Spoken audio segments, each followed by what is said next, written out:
I don't like it. I've got used to it. When I first heard my voice, the first times I heard my voice, it's horrible and dreadful and disgusting. But it's just because you don't know your voice. You only hear your voice inside your head, and your voice sounds entirely different and generally cooler inside of your own head than when you hear it played back to you. And that doesn't mean it's a bad voice, it just means you're not used to it and it's weird. So, you get used to it. And then it's okay. Kinda. The non-specificity of this question hurts me, pains me somewhat. Do you mean in terms of objects, or concepts, or, I don't know, I'm going to go with objects, because that's easier for me to answer. I value my computer the most. Maybe that's wrong. Maybe that is, you know, objectively the wrong thing to value the most, but, for me, when I think about losing things, losing my computer, not just the computer that I paid for, but just the idea of my own PC, that has more value to me than anything else, I think. Take from that what you feel like taking from it. And you know that scene in Garden State? I don't know if you've seen Garden State. It's a scene where Natalie Portman, the kooky chick, does a little dance and makes a stupid fucking noise, because that's something nobody has ever done before, and she feels really unique. That's the kind of thing I don't ever want to be, and that's the kind of reason I'm not gonna do a little dance. It depends what kind of fame. If it's the kind of fame where people are gonna come up to me in the street and talk to me and be like, I recognize you, probably be a bit awkward. When I mentioned this in a YouTube video, but it actually happened to me when I was in Spain. Somebody came up to me because they recognized me from the internet, and that was super weird. And if it happened on a regular basis, I walk around London sometimes and just think, shit, somebody could recognize me and then they could come and talk to me. It's probably unlikely, but I was in Spain in a hostel full of Spanish people, and an English guy happened to be there and happened to recognize me. So it's a bit unsettling to think about the possibility, and I don't think I'd like it. So depends what kind of fame. If it's that kind of fame, probably not too well. I'd like to be some kind of consultant on a video game. I'd like every video game, or a lot, or the ones that appeal to me directly, to come up to me and ask me, would you like this, or how would you like this to be done? So that I could then tell them the way in which I would like it to be done, and it would then be done in that way. But beyond that, I don't, I'm not into, well, I haven't studied how to code anything, really, and it would be a shitload of work, and I probably won't ever do that. There's a game called Sleep is Death, where you make your own, you sort of have a template, and it's quite ghetto, but you make your own little story that someone then runs through, and you respond to in real time. Just talk to you like you've never heard of it, maybe you have, maybe you haven't. Not making any judgments. But I was going to do that, but even that, I don't know, it's really time consuming, and I guess I just don't have the drive to do it.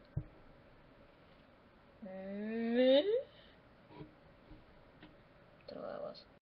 No, I don't really like rusty spoons, nor do I see any appeal in said rusty spoons. I generally enjoy it if my cutlery is smooth and clean and doesn't have any sort of texture upon eating other than that said smooth, clean cutlery-ness. I don't think you really like rusty spoons either.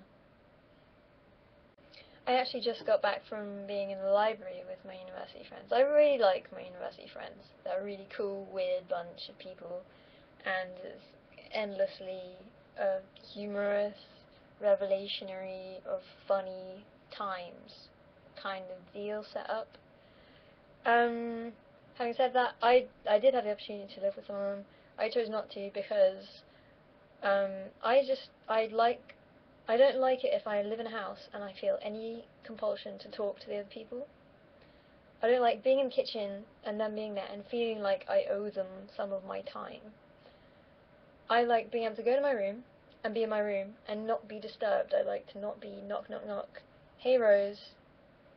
No, I don't want that to happen to me. I just want to have my own sphere that is uninterrupted by outside sources, and I don't want to feel obligation in that sphere. I don't want to feel anything other than I'm in my room and it is my room. So that's the reason why I choose to live in these strange situations, just so I avoid that obligation. Do I seem uncheerful? Am I lacking in cheer? I don't think so. I think I'm at a sort of neutral setting. Things are alright at the moment as they stand. I feel okay, kinda. Very little in the way of due dates at my current moment in time in terms of homeworks. So I feel almost good. Quite tired at the moment. Generally quite tired when I'm doing this. But you know, I'm glad that I come across as doleful to you, human. I think, generally speaking, I do not appear lacking in cheer. I am just perhaps not as enthusiastic as some people would expect for whatever reason. You, sir, are who I am referring to. The only time I ever woke up from a dream crying, I don't remember what the dream was. I just remember waking up and being like, what the fuck is happening? I'm not a person who often cries. Check the guns. So it was weird. And I don't know what that dream was. It must have been truly terrible. Maybe my dog died. Invader Zim's okay. It's alright. It's a TV show that's kind of funny sometimes. There's no real adoration going on in Invader Zim's direction. Can't talk. Good time to approach this website / be alive. I got up and here I am. Do-do-do-do! Is that what that was? Okay. I haven't seen that video in about 3 years. It's the kind of thing that people who've just found the internet, or at least gone away from Facebook briefly, find and then link you to, along with like a lolcat. But anyway, thanks for letting me know about that. What's with all the weird cartoon-liking accusations I'm getting too? In as many days. Actually, both today. Futurama's okay. I watch it. I much prefer the most recent series to the rest of it. I think it's better now. But it's alright. I think it kind of tries to appeal to nerddom in a way that's above its station.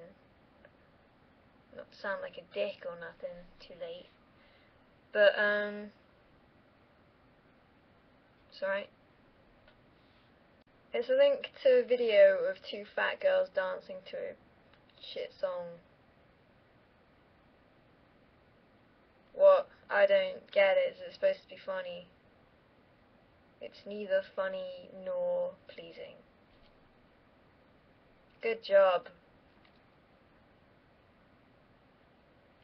I bought a video card. I upgraded from my old GeForce A800 GT to an HD 4890 ATI card. If I were to upgrade now, I would get an 460 or mayhaps a 6X50, with X being a number that I have forgotten, because you can unlock, it's an ATI card that you can unlock to go up to the 6X70. Bam! For free. The hands are here to stay. I think it's time for me to stop denying them. I'm holding them down here, but they cannot be contained. That's my story. I hope you liked it. Yeah, Nay1 is a fucking dick. Let's get this straight. Every grade I get, he gets a better grade. Every high score I get, he obliterates. I'm sick as shit of Nay1, and I hope he dies. What do atheists smell like? I'm actually genuinely interested in your response to this, and as this website enables conversations, then you're pretty much obliged to tell me. How militant am I? Militant in what sense? Do I go around beating up religious people? No. Do I get into arguments with them? Yes. Does it feel like a waste of time? Yes. I don't give much weight to let's have respect for everyone, and it's their faith, and you shouldn't mess with that. I don't think that's correct. So I will attempt to encourage everybody with an irrational faith to question said irrational faith if possible. But you are then aligning yourself with a bunch of people who are really annoying. I don't love Richard Dawkins. In fact, I think he's annoying. It's a tough road. It's a tough and rocky road. It's not really. It's a neutral road that tries to encourage neutrality and rationalism. Stop talking. Alright. I think I said everything I wanted to say. If I even had anything I wanted to say. I said it, regardless.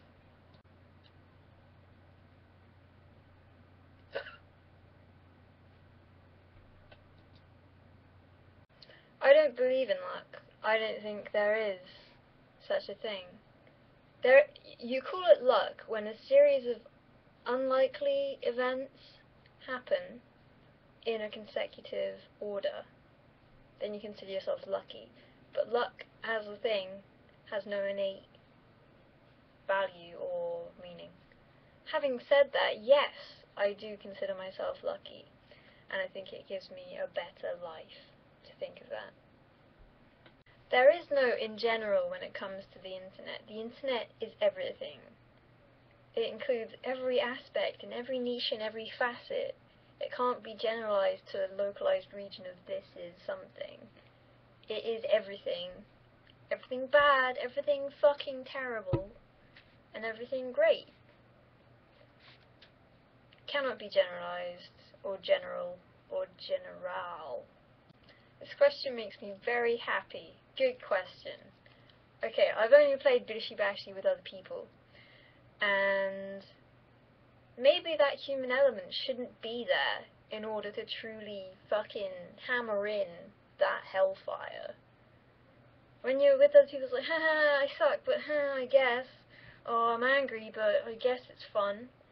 But take that away, and you just have hitting your head against the fucking arcade machine.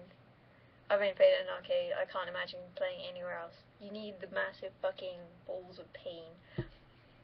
The thing that I'm terrible at is the ones. Can't fucking do it. Feel like it's like the time that the time that I felt the most fucking retarded is trying to play that stupid game like a cripple. Like, I can't do it. So I think alone is probably the best to truly feel that pain. I should probably try that sometime in an arcade, perhaps with people watching me play it on my own, to potentize the whole event. What you're describing is me on the internet. That's what I do because it's fun to me. It's the most fulfilling. But that isn't to say that it's not genuine. This is me. I am this. But it's sort of like, as you say, wrapped, veneered. But there's definitely me here. Hi. What upsets me? I don't know. Outside right now I can hear the people who hang out outside, and I have to walk by them to get to the fucking door to open said fucking door to get to my bedroom. away from the street. I don't like that they're hanging out there. That upsets me, because it seems like it's going to become a regular event, which will probably ultimately result in my rape on the stairwell. Somebody made a video recently wherein I said rape a lot, so really I'll have brought it on myself, and that will probably be mentioned in the court of law. Upsetting. I wouldn't worry about it, because I just looked out the window that isn't outside. The people that I heard were actually living down there. I can see them through a window, and I could see a guy fucking someone, and then I could also hear an audience, and that is the sounds that were going on that I thought was just an unruly street gang. It was an orgy, an unruly orgy. So let's not worry about that, but in all honesty, what can you do? You gotta be flippant about everything. It's the first line of defense, flippancy. Depressingly, I haven't really read that many books since I made that video. When I'm at university, my brain is essentially ripped clean away from me and held ransom, and the only thing I'm allowed to put inside it generally is relating to a homework paper or an exam that's approaching rapidly and dreadfully on the horizon. So, but a book I have read over that period of time and actually finished, Jesus, is The Adventures of Kavalier and Clay, which is a pretty awesome book that I'd recommend. Another one that I'd read before but didn't actually mention in the video is A Secret History by Donna Tartt, which I would also recommend. Kavalier and Clay is about some kids during the Second World War who make a comic about Hitler getting beaten up a lot. Very good book. Sounds good, because it is. And Secret History is about a bunch of college kids.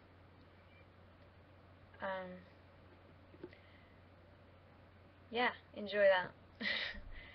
I've just ordered Infinite Jest, which is apparently an excellent book that maybe you can read at the same time, and you can tell me what you think of it, whoever the fuck you are. And I can be vaguely interested because it's relevant to me, perhaps, unless you're slightly ahead of me and giving me spoilers. I don't like spoilers. I hate spoilers. I dislike people. Anyway, that's sort of a side issue, but it's just suddenly sprung into my mind as a big deal. I started reading Count of Monte Cristo this summer, and that's really good, but I never finished it, got distracted. Somewhere around here.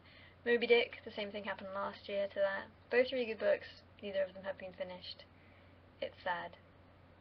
Sorry. Useless. I haven't played a great amount of beat-em-ups over the length of my game life. When I was a kid, we had Mortal Kombat 2 for Mega Drive, which I played and liked and was quite good at, but then after that it was pretty sparsely populated. We had Tekken for PlayStation 1, and Tekken, I don't remember which numerical denotation of Tekken it was, but that I played a bit, kind of enjoyed, was pretty button mashy.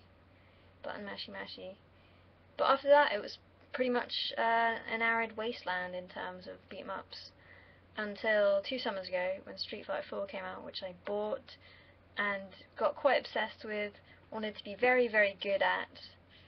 Bought an arcade stick because I started playing in an arcade in London called Casino, where all the okay, yeah, this is before Super came out and completely obliterated the arcade scene around here and everywhere, I guess.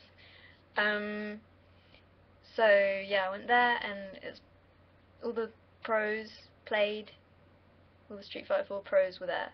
Guys who had Guinness World Records for various things they'd done in the game, like Zach Bennett and Ryan Hart, and a couple of other people.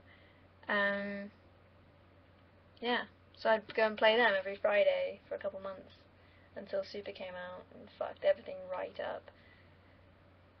It was fun. I fucking loved it. It was great. I beat Zach Bennett in one round once, and that felt sweet. And at some point he was watching me play someone else, and I did something good, and he said it was impressive, and that made me feel good. Yep, that's who I am. What I'd done was I was playing a Ryu who did an Hadouken in my face, and I was close enough that I could pull off the Ultra and it would skip past the animation, grab him, and I ultraed him, and he died, and that felt great. It depends a lot on what emoticon it is and the context of said emoticon. Generally speaking, yes. Well, I don't know if that's true. It used to be true, but maybe I was mellowed in my old emoticon age. Anyone who uses a sticky out tongue or the winking face in a genuine way, yes, I will instantly lose respect for them. But it's certainly not a black and white delineation on whether it's okay or not. There's grey areas when it comes to emoticons. I'm going to preface this by saying I've only seen one episode. Of that episode, the stand-up was pretty good. Okay, I always like it when a comic comes out and it insults the people who have paid money, or at least banked on the idea that they would be in some way entertained. That's good. So the stand-up was alright. But the sketches were fucking abysmal. Everything about Mock the Week that sort of made Frankie Boyle relied on the limitations that were enforced by the show and, you know, by the BBC, by it being on TV on the BBC. So there's this line he's sort of, you know, pushing against, and you laugh at it. But with Tramadol Nights, it was like everything had just been taken away. All those limitations, any boundaries had just gone. And so it's just like, it just wasn't any longer any funny. And the fact he just relied completely on the fact that his sketches would be offensive, and that was the only humour that could ever be taken away from any of the sketches I saw anyway. It was just the fact, oh, this is offensive to some people, not me. It's just, to me, it's just not funny at all. So, yeah, I think that was the problem with it. No limitations. But his joke about Jordan and Jordan's kid is one of the funniest things I've heard from Frankie Boyle. So, like, maybe that makes it worthwhile. But in general, I think that show could have been a lot better. A lot better. He was just...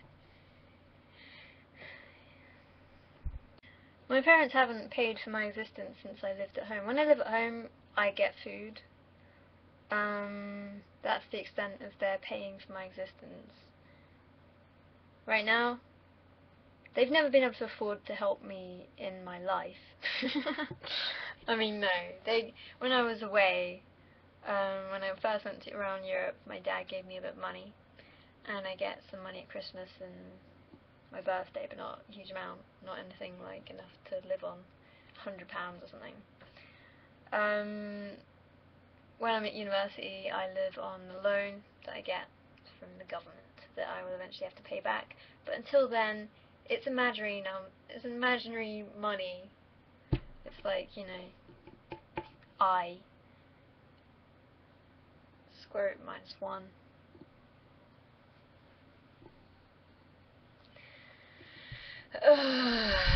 Do you mean the TV channel Dave? I don't watch TV. It's sort of an archaic form of entertainment, seeking entertainment for me. I just watch my computer. At home, when I was at home at Christmas, or when I'm at home, I watch Dave with my parents sometimes, because it has shit like QI, which is very sort of, something's on and it isn't making me want to kill myself very much. So I watch it then. Other than that, even my parents have a fucking computer hooked up to their TV that they download things on and watch. Even for them, the TV is drifting off. Sorry, hit you in the mouth. Ears even. My mouth, your ears. The microphone is what I'm referring to.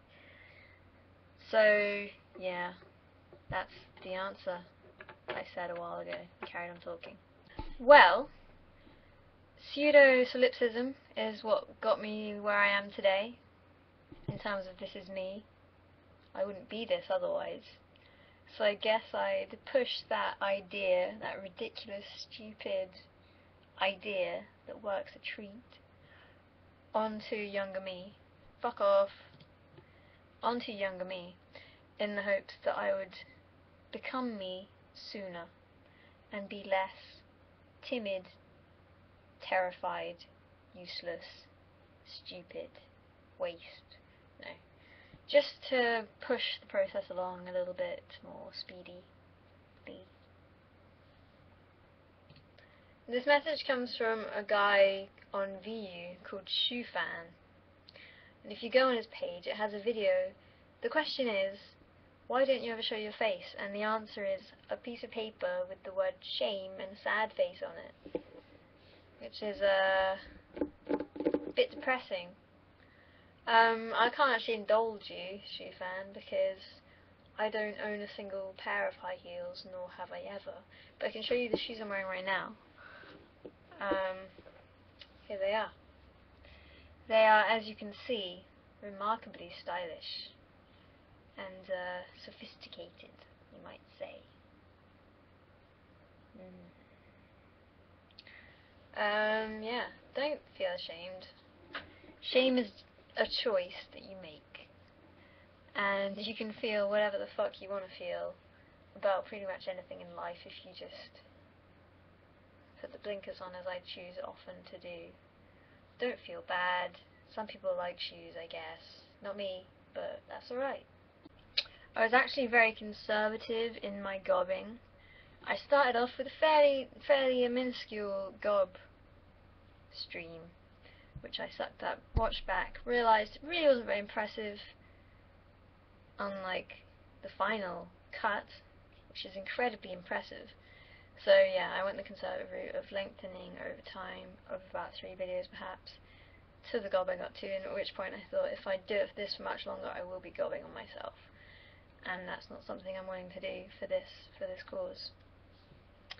So, 0, because I got style and panache with gobbing. It was a stamp from the night before when I went to see a band. I believe it said paid. It wasn't a barcode as far as I'm aware. The bands that I went to see were including The Carrier, and a bunch of other bands I hadn't heard of. One called At Daggers Drawn, who are really good live but pretty shit on recording because they like to talk. But yeah, the most notable event that occurred that evening was just looking over, oh, there's a guy taking a piss on the bar. That's fine, that's normal. That's not at all difficult to comprehend, and I'm not gonna stare at the piss, stare at the guy, stare at the piss, stare at the guy staring at me, stare at the piss, look away. No. That definitely didn't happen. Let's tell ourselves that over and over again every night before we go to sleep. No, I don't own any consoles. I have a Wii, but let's not even pretend that counts. I haven't played it. I used it last night to watch iPlayer because my computer was broken, but it's fixed now, so let's calm ourselves. I don't own any consoles because I have a fucking PC is the answer to your question. The only thing that would draw me to a PlayStation 3 is Red Dead Redemption, and I'm still entirely holding out. I would never buy a console for one game, or really out of principle any game, because I don't like the restrictions that consoles have put in place on games and the way in which games are made, and everything about consoles I am essentially against. So, no. I think that any good physics lecturer or writer or narrator should certainly inject some form of romance into proceedings. I mean, I think one of the main reasons I'm studying physics is because of how much I like science fiction. That is a sort of driving force. I am romantically involved with physics. It's not just a hard factoid scenario.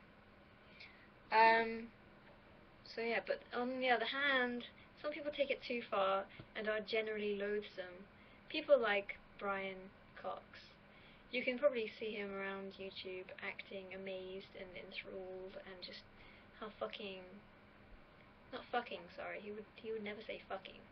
It's just so cool, you know, physics is so cool, and he really wants to get that feeling across anyway. This is basically a bone I have to pick with someone you probably haven't heard of.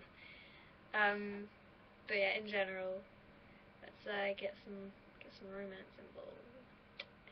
If you asked me this question 5 years ago, the answer would certainly have been yes. But that was because, and I thought about it a lot at the time, it was essentially because I had nothing to lose at that time in my life. Now, I have things to lose, and people are very annoying to me. People's habits and people's strangenesses, even people I really like, it grates on me like no other thing in the fucking world. And I remember I was listening to a radio program about somebody who'd basically, they're in a small location and they were isolated because it was incredibly cold outside or something. They were doing some research, and he was just talking about how much everybody's tiny little behaviours in general, quirks, just slay you. And I feel like that most of the fucking time, and I'm not in a small, isolated location with other people. So yeah, I think it would probably be a bad idea and would end ultimately in me committing suicide, and that would just muddy the place up with blood. Perhaps. No, let's take the cyanide option. Point being, it's still tough for me to say no outright to, and it's very easy for me to cast it off when it's just a hypothetical. It's still appealing. If I would come back, then quite possibly, but I would go insane. Of course I saved Rex. What kind of monster do you take me for? If somebody tells me they didn't save Rex, I instantly don't like them as much. It's just a factor of that person that has become apparent. That is, you know, it's not up for discussion. Kaiden, not Ashley. I think I saved Ashley? I don't even remember, those people were so unappealing to me. I had no business with either of them because I cared so little for them both. Did I destroy the robot? Is this Mass Effect 2? Yeah. Yeah, I kept him. How can you destroy shit? How can you, like, kill things? Unless they're incredibly annoying. Kaiden and Ashley, fuck, fine, kill them. But Rex and that robot, no. Just stop being such a monster. I do everything in my power to not have any destruction involved in any hard drive situation. Last night I spent a lot of time transferring files in command prompt to an external, not an external, but it was acting as an external. It was an internal hard drive, sort of on the floor next to the computer to which I was taking things. I spent a lot of time. I have a lot of stuff that I don't want to lose. Archives. No, I have never had urgent cause to destroy a hard drive. Keep them. Keep them all. Hoard. Digital hoarder. That's fine by me.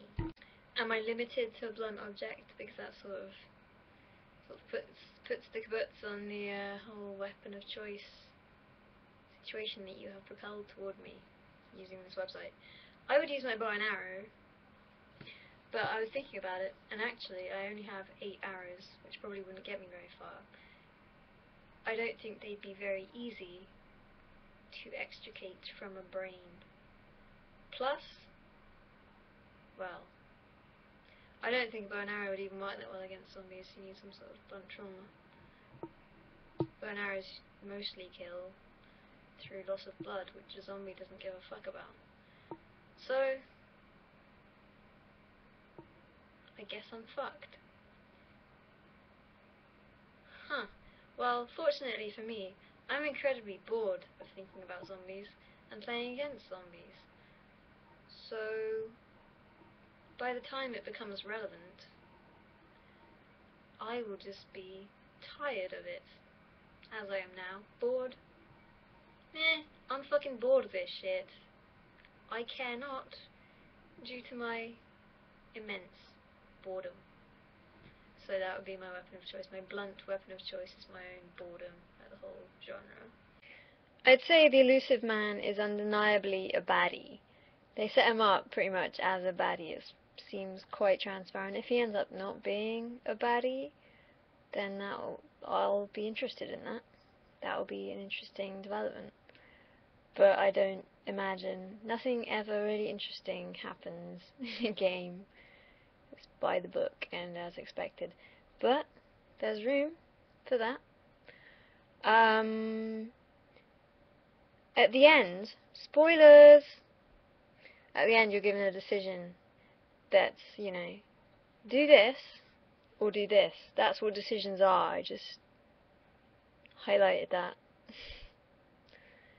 Point is, one of them is sort of, you know, do this for science. It's kind of bad, but do it for science. And the other one is like, no, just don't do it. Just blow the shit up. It's bad. I went with the do it for science option because I felt like I like that. I like doing things for science, even if they're slightly controversial. But then by the end, it was just made it clear from everybody's absolute disgust that I'd done the baddie thing that the Elusive Man wants me to do. So before I play the next Mass Effect, I will go back and change that choice. That's something I don't like about Mass Effect, is the pure dichotomy between like good and bad, and it's what I don't like about the way Dragon Age is going. But that's a side issue, and this is now in the Too Long region. Yes, maybe he's an android. The Elusive Man was good, but it kind of felt like I'm going into the Martin Sheen room now, and it felt a bit tacked on, and that was a little bit disappointing. But Elusive Man, foe in terms of the story, but I kind of enjoyed him, and whee! More enjoyable, I have to understand the motives of this person. This person's motives have to corroborate in some way with my own. This person is not a sort of cardboard cutout of several other billion humans. There are a lot of those. I meet them, and you look at them, and you realise that you've met this person before, many times, and this person is a bit annoying. But this person has shaped themselves to be that person, for some reason. More enjoyable. Other things that make them more enjoyable. They have knowledge in a niche sector. They have similar defining interests. They are funny. Unenjoyable. Just general idiocy is an unenjoyable factor. Loud people often are unenjoyable for me personally. But really, I mean, I'm quite, as I recently highlighted, I'm rather an irritable person. So somebody can be unenjoyable for me to be around just because they happen to be eating a sandwich in a way that displeases me. But those are sort of minor in the scheme, but not in the sort of current location of sandwich eating. But in the scheme, that can be overlooked. In terms of a friendship, that's okay. Minecraft is something I don't understand. I don't claim to understand. I perhaps will never understand. I understand what it does. I understand what people do in it. But that's about as far as it goes. It has passed me by. But I'm very happy that it exists. I'm very happy at the response it has garnered. I'm happy that this dude has managed to sell a shitload of copies of this game that he made without even using any sort of digital distribution platform. It's just like, hey, does anybody want to buy my game? Lots of people say yes. Cool. That's really awesome, and I hope that it happens more often. Go, go, go. Something that I'm ashamed of, but that I'm going to admit to you and anyone watching this. I was once fished. Yeah. Not in an okay way either, in a really stupid way, but I was playing Anno 1404, and at the time my Steam account kept signing me out. I'm not going to go through it because it's fucking retarded. Point is, I was fished, and they stole my Steam account, and they had my Steam account, and I emailed Steam, and I didn't get my Steam account back for 3 days. And those were tough days, not just because it was like, I want to play a game, but because it was like, shit, I've spent so much money on Steam, and it's all, I can't get to it. That is fucking bad shit, but fortunately Steam are very good at dealing with that sort of thing, and I had it back, as I said, within 3 days. But if I actually lost my Steam account permanently, it's not just, like, as I said, it's not just the games, it's the fucking money. Shit. I don't know what I'd do if I lost my account. I'd email Gabe Newell, because he's a nice guy, and hope for the best. Please God, may that never happen. It was indeed Diplomacy, but I haven't played it yet, so I can't tell you. It's a gift to a friend who's sort of not in London, but might be soon, and it was, but was not here long enough for me to give it to him. So I'm hoping, well, he's going to come back, apparently, and then we can play Diplomacy. We can all play Diplomacy. The only advice I can give you is stolen from a friend who stole it from a friend. Sign a contract with you and your friends. I know this is too late now because you asked me this question a few days ago. Hope you're all fine and alive. Yeah, sign a contract that states you will not bring up anything that occurs in the game in your real life because it will destroy your friendship. Sobering and promising advice. Okay, so this was a comment I made in reference to the PS3 and why I do not own a console. Consoles restrict development of games in that you, as the console player you may be or may not be, are holding... Okay. You are holding this. This is what you have. You have forward and kind of around and kind of shoot. Okay, you have shoot. That's good. You got shoot. That's fine. You're a bit of a spaz. You are kind of crippled by this stupid setup. This setup means it's not good for you when things are actually on different levels and somehow interesting and not a corridor. Okay, so games that are now developed for consoles are then shoveled sideways onto a PC. Well, I have this equipment, and this equipment. And this equipment in particular makes a big difference to my viewing angles and possible shooting zones. Much more interesting games, much wider games because of the processing power that is available to PCs that is absolutely not available to the closed platform consoles. And it means games like Crysis 2 are being destroyed because they're being limited to a space like this, and you walk down a fucking corridor and you shoot some shit that's there and there and there and there and all on the same plane as you.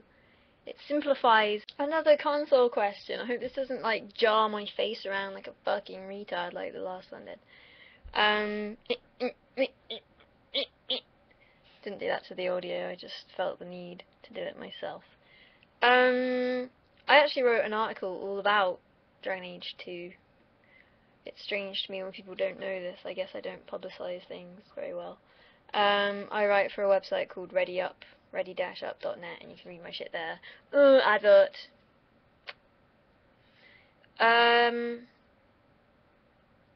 Dragon Age Origins is good, because as you say, it has some layers of grey.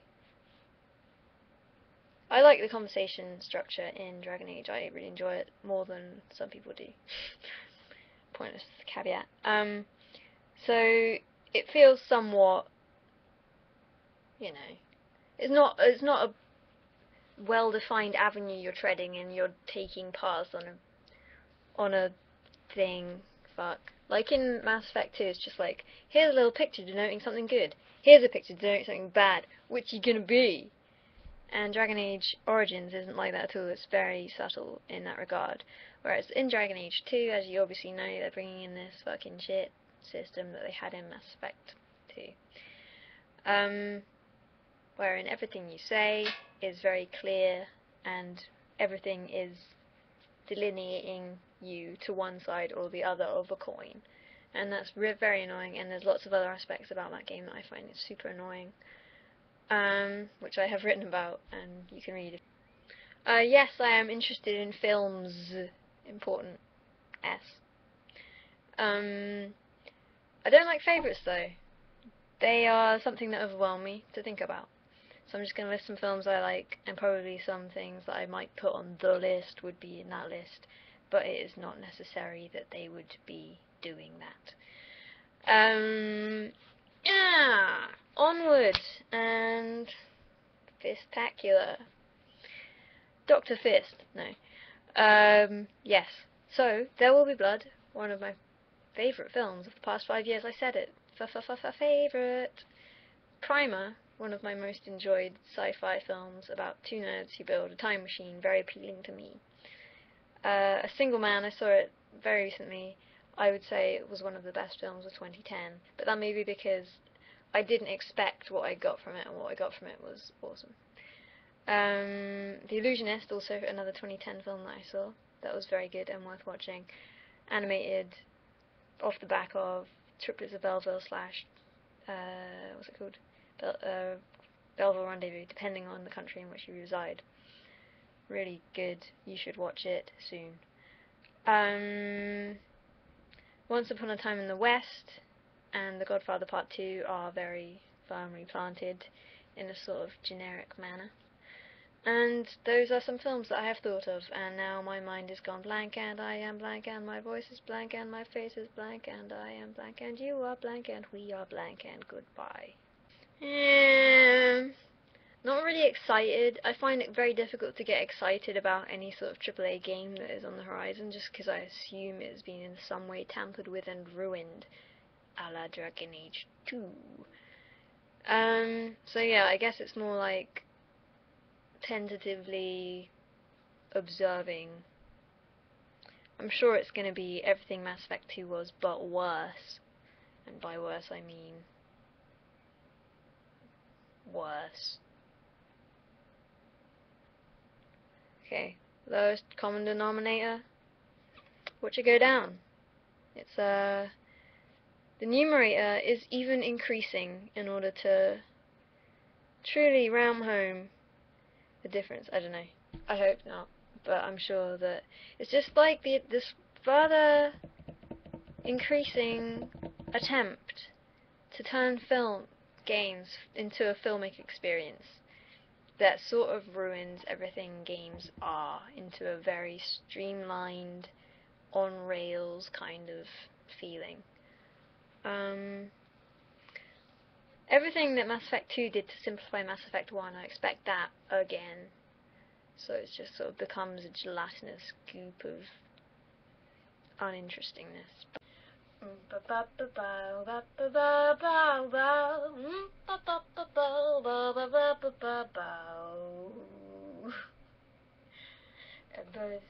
pile called the little boy Ned, raised him on the banks of the riverbed. Houseboat tied to a big tall tree, home for my papa and my mama and me. 3 o'clock, Papa jumps to his feet. Already Mama's cooking something to eat. 1/2 past, Papa, he's ready to go. Jumps on the pier, heading down the bayou. He's got fishing lines strung across the Louisiana River. Gotta catch a big fish for us to eat. Catching, setting traps in the swamps, catching anything he can. Gotta make a living, he's a Louisiana man. Gotta make a living, he's a Louisiana man. Ba ba ba ba boo boo. Something like that. Guys make me feel like Mass Effect is the only game I've ever played. This is referring to Mass Effect. P.S. I don't have a crew yet. I only banged Thane. I was gonna bang the chick who's sort of the PR chick, who's pretty nice. But I blew it with her quite early on, and then she stepped right back, and I couldn't quite reach her. And then all of a sudden she was totally into me, and I was like, whoa, shit. And I sort of said, no, I'm gonna do Thane. But now I regret my choice. I'm not really someone who'll go back and play the game again, except obviously to repeat and change my end decision, as previously mentioned. But that's a regret I'm going to take to the grave. My parents are pretty much impressed with whatever I do ever. They don't really push me academically. The only way they have pushed me is, other than that, it's all dandy. I don't think I've ever got anything for Valentine's Day.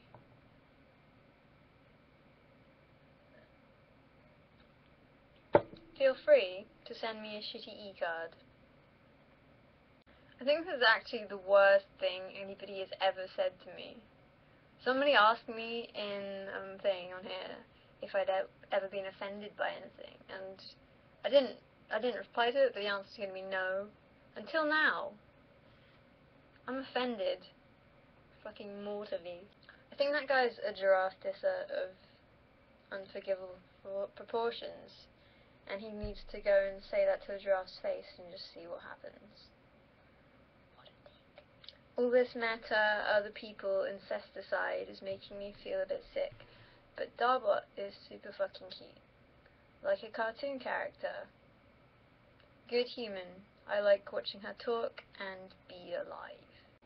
I get angry a lot without noticing. I sound very angry sometimes when I'm not angry in the slightest. I'm just saying something unbeknownst to me. It's coming out in a sort of rage-laced way. It means at university people talk about rose rage and sing a song about it sometimes. And like earlier on I was in a lecture and I just asked the lecturer if he'd written something wrong on the board, which he had. I said, is that supposed to be? And he said, yeah, sorry. Apparently I sounded very angry when I asked this. And I wasn't angry in the slightest. All the time, people say, calm down, Rose, and I don't know. In a way, I don't dislike it, because I think it's quite funny. But it's also very odd to just feel entirely normal, and then somebody tell you that you seemed really agitated and angry, and like overbearing, when that wasn't the intent. So, I don't know if I'd change it though. I feel like that's an aspect of me. The accidental rage. So maybe I just change everyone else so that they know that about me. That's not the question, is it? And that's very arrogant. Change everyone else to fit around me. That's my answer. That doesn't even work. Dogs are much better than cats. No contest. I'll take a dog, please. Chicken, thanks. Beef is good sometimes. Like roast beef that is rare is delicious. And there are occasions on which I would gladly take that over its chicken counterpart. But on average and in general, I will take the chicken, thank you. Tea or coffee, fuck you. Let's not even think about trying to choose between those two. They are very different genres of things, despite appearing initially the same. No dice. Thanks. Fuck. Internet friends. Similarly. I love that word. Do you notice? I don't know if it's a word. Carry on using it regardless. I really like the internet, but friends are really entertaining. So let's just skip on by past that. Stingray or Captain Scarlet, and Mr. Ron's answer is entailed in my question. Inception or Shutter Island? Inception, although I did enjoy Shutter Island. A lot of people hated that film. I thought it was alright, I guess. Wine or spirits? I don't drink. I'll have some lemonade. Thanks. I'm almost certainly shorter than you. I remember complaining about my height to my granny, and she said, "You'll be glad about it when you start meeting boys." you know what? No. I'm not glad about it. I look like a joke. I'm 5'3", which could be worse. You know, it's not quite midget status, but it is bordering. And I do feel like I'm a little too underwhelming or just funny. Either way is not good. My shower is annoying me hugely. The way you control the temperature, there are 2 taps going to the same shower, hot and cold. You know the drill. You know this. And in order to get the right temperature, i.e. not scalding and not entirely freezing me to an icicle, you have to sort of tap the tap. You have to tap the tap. I'm going to say that and not think of another word because I don't think there is one. You call it faucet, I guess, maybe. Whoever you are, wherever you're from, you might call it faucet. I would call it tap because this fine land is where I was born and raised. And you have to tap it so gently to get to the right temperature because every slight tap, the resolution on this tap is obscene. Like 10 degrees per micron. And it makes it very hard to get the right temperature and just be like, I'm cold, now I'm too hot. It was easier adjusting the lens of a laser in order to make it laze than it is to fucking control the... So my shower is annoying me every week. Every week. I actually intend to play diplomacy with 3 males, one of whom is my boyfriend. So get at him.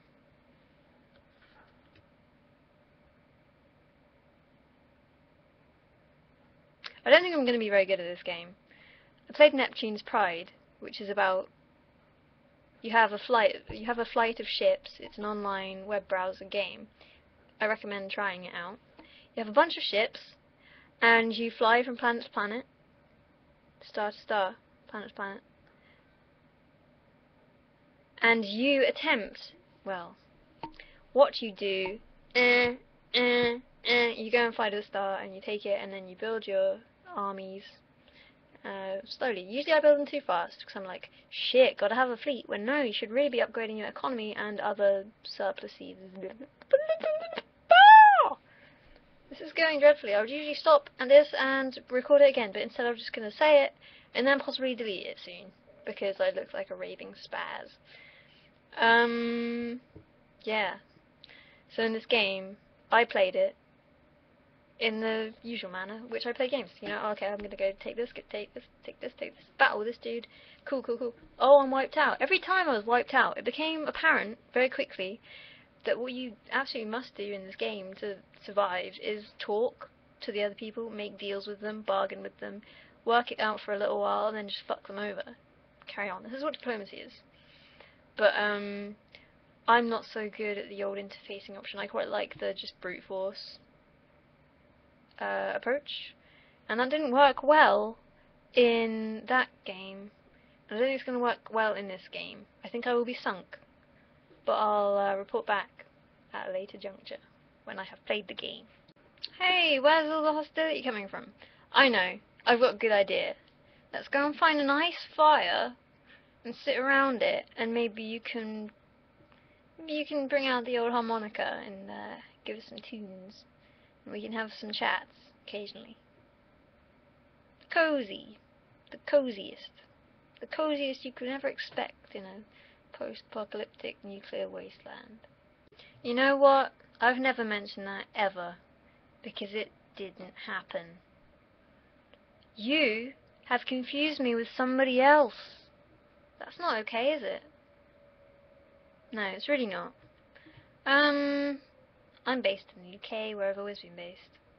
Except when I was about 3 years old, we lived in Spain for 6 months.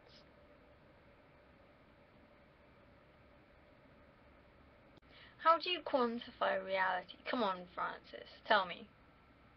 Is it the summation of how you have been at any point, summed over the number of points there have been? And then, that's me? Tell me. I'm all ears. I don't know. It's not. I act like this sometimes. It's kind of obviously come from me. It's a part of me. The way I'm acting right now is definitely me being that way. It's an aspect of me, but like made more potent. I think I talked about this in this exact way before.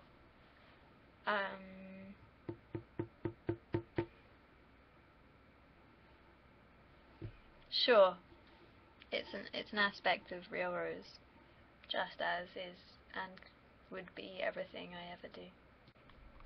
I'm sorry this is such a late response, but I think a late unicorn is better than no unicorn.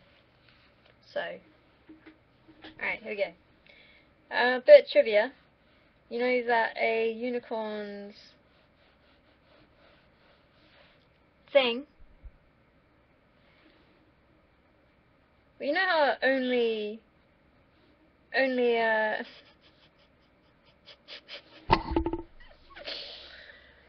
virgins can tame unicorns, right? That's because the unicorn becomes so filled with lust that he can't keep away from the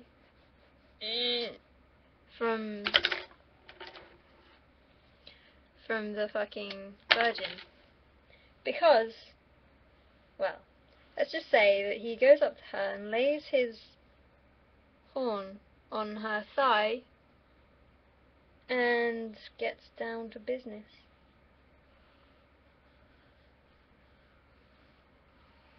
Right, here is this super fucking... What do unicorn tails look like? I have no fucking idea. There we go, that looks realistic.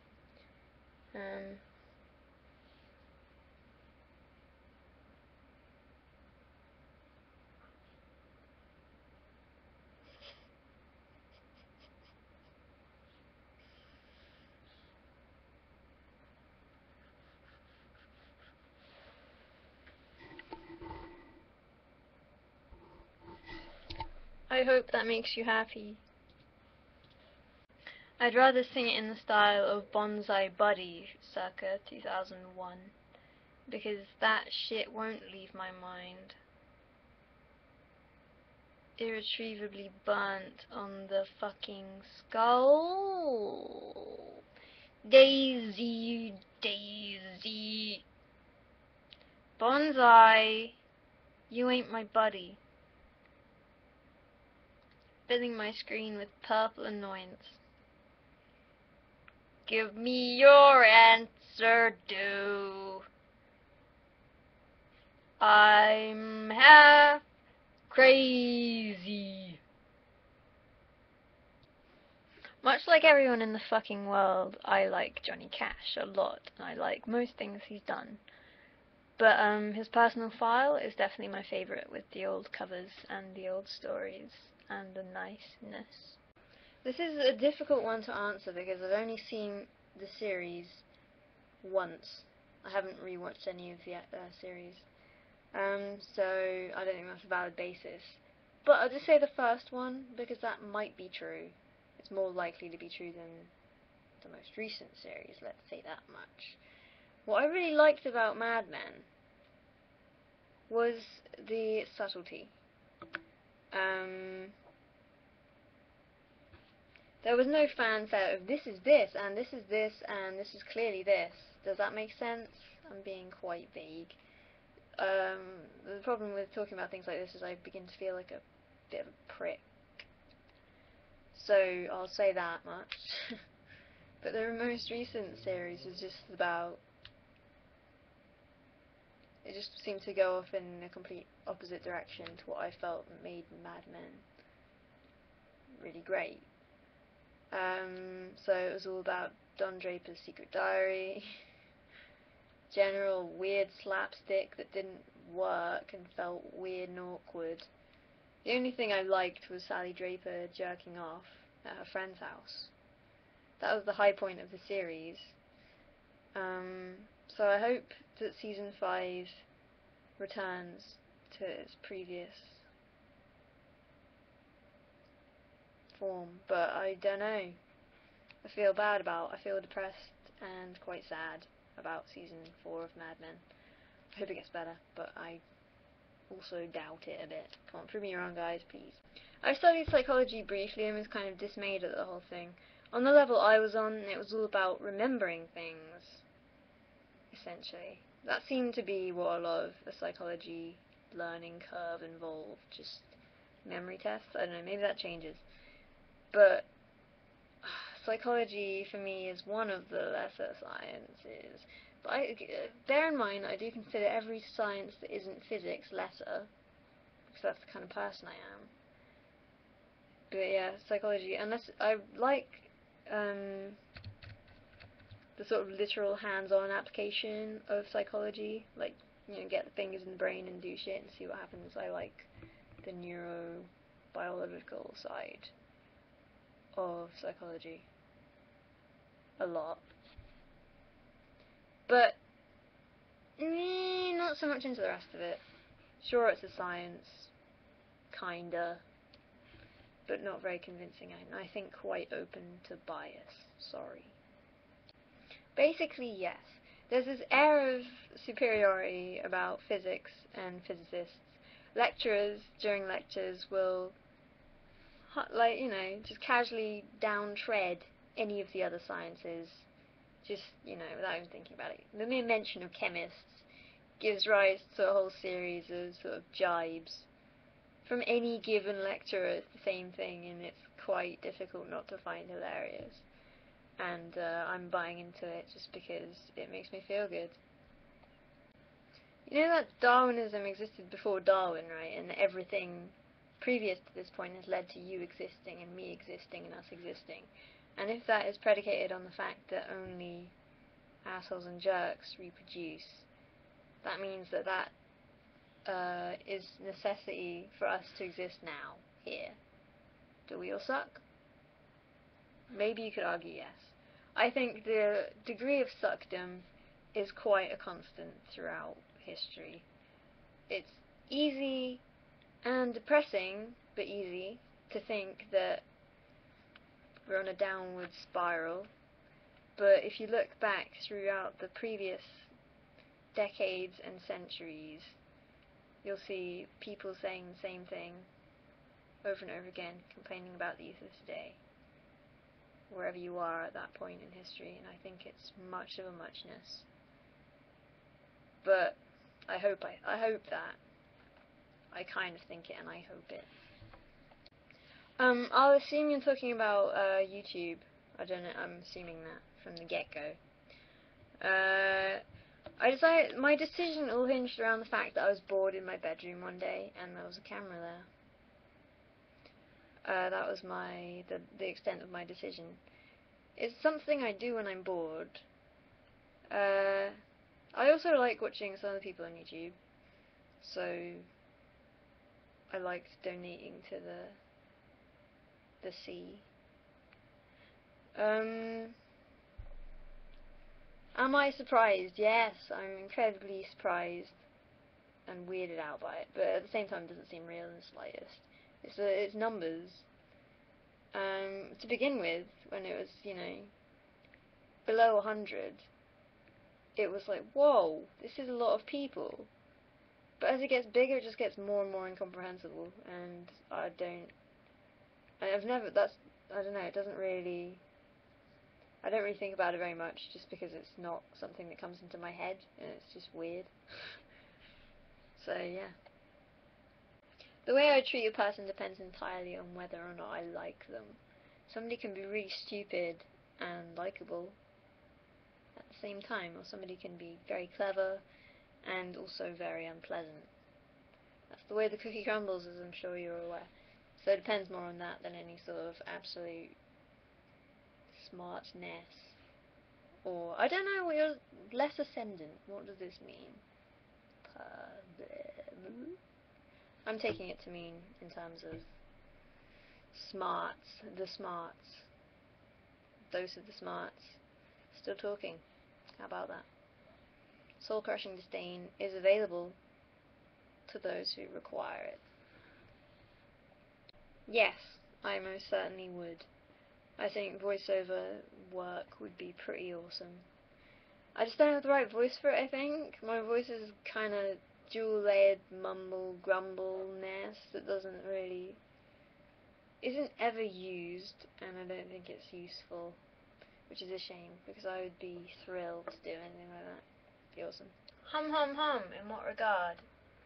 Maths is, for me, harder than physics, even though it's entailed within physics. The thing is, physics is the literal application of maths. Physics is kind of where maths becomes useful. Otherwise, it's a kind of pretty abstract world, which I have a great amount of respect for. But, basically, maths is entailed within physics. Maths exists in that realm too, and it's very necessary. And very fucking hard. Okay, chemists and biologists are probably more useful to the human race than physicists. They make things and discover things and realise things that mean we get to live longer, like considerably longer, and that's really useful to physicists and humans at large. So, in that regard, they're pretty good. I'm glad they exist. But on a more personal level, biology, I don't have much of an interest in. Guts and organs and shit. No, thanks. I like neurobiology, as I keep saying, it feels like. Chemistry, they sort of talk about things in the same way physicists do, to some extent, but they sort of dumb it down a fair whack. So, how much more can I say about this without it becoming inflammatory? Probably not a lot. How are they relative to physics? Don't really know how to answer that question. Hope I accidentally did. I'm a little bit torn on this one. I feel like writers exist and existed, you know, not in a small capacity before there was such a massive amount of undergrads and whatever studying English. It's one of those things where it's not a necessity, it's not a prerequisite to writing a book. So, I love books, I like reading. If it means that more books are written and they are good, then good, I'm glad about that, and it's obviously something worth investing in. For me, I feel like it's quite an indulgent degree to pick because it's like fun. But that's just the way I feel because of what I've chosen to do. I mean, you know, nothing can stay fun really when you're studying it. It kind of ruins it a little bit. So I don't know. Because I've picked such a sort of hard degree that is actually really applicable and useful in life, it means I've developed a bit of a hardline approach to like art subjects, which I feel you don't really need, and it's kind of weird to pay so much money to do that when you don't necessarily gain. I'm sure you gain things, but at the same time you can do a lot of that stuff without being told how, and that has a lot of value to it on its own as an untaught sort of autodidactic thing. So I'm torn. I don't know how to answer the question. It's happening a lot. It's a bit shit, isn't it? No. Who are you? Are you stupid? What's wrong with your head? It's something I'm pondering right now. Is, you know, this question has given rise to a very much more serious question of, are you okay? And what are you doing to help fix yourself? Because you should be doing a lot. I'm worried. I'm not exactly the right person to ask on this subject because I don't like MMOs. I'm sort of intrigued by some, like Eve, which I see Earthrise as being compared to. There's nothing really about Earthrise on the internet that I can find because it isn't really out yet. There's some videos and some people saying, are you excited? Yes/no. So, my thoughts are I probably won't play it because it's an MMO. Eve doesn't attract me because it seems incredibly grindy, and that's just kind of what MMOs are entirely based upon, the grind element, which doesn't appeal to me in the slightest. Newton's first law is probably my favourite. An object will remain in motion unless acted on by an external force. I'm not that, it doesn't give me a massive boner or anything, but I quite like inertia. I don't know, I feel like to a certain extent, bands just accept it. Whoever they appeal to, whoever is coming to their shows is representative of something that they are. Like, I went to a show fairly recently with this sort of band, and the singer was just between every song just banging on about something, and in between one of them he just decided to sort of have a bit of a go at the audience and just started saying like how everyone here looked the same as everyone did in America. He didn't know why, maybe it's the internet or whatever. It's like, I don't know what you expected. I don't know if you expected to come to your show. Like, I think he sort of had this idea that he'd come to England and everyone would just be like a very earnest miner or something. I don't know. It kind of annoyed me, actually. Who you are, you've attracted these people. This is the kind of people who listen to your music. What you can do about it? And he also had this weird go at people for bringing their girlfriends and saying that they were all sitting in the back holding their boyfriend's coats. I didn't see that happening. Anyway, it was weird, and if you're a band, you should probably just accept whoever's coming to your show. But if I was in a band and I thought my band was good, and the audience was populated by jerk-offs completely, high saturation jerk-off count, then I might feel a bit annoyed. But, you get what you're given. They give you money, so shut up. I think it would probably be pretty awesome, but Rockstar are annoying to me because they don't bring things to the light. They don't bring things to the light side. They just stay in the squashed box, the little boxes under TVs. Why, Rockstar? Just bring it to me and I will love it so much more than those wastes of spaces. Come on, I want to play Red Dead Redemption and I want to play LA Noire. So apparently I was being told that they have hired a studio for a port job. So please bring it to my fine land. Please bring it. Hang on, so you're saying you've done an English degree and a physics degree, really? I don't know whether to believe that. If so, I'm impressed. But I mean, I think that within physics there's a shitload of stuff that you have to learn that is not instinctual in the slightest, and you have to have so many tools at your disposal that you have to just integrate into your mind to have always. And I just feel like the amount of knowledge that you need to be siphoned into your brain and then retain far exceeds that of an English degree. I'm sure an English degree is hard, but I think physics is probably harder. If anybody else has done both, please talk to me about it. I'd be interested to hear what you have to say.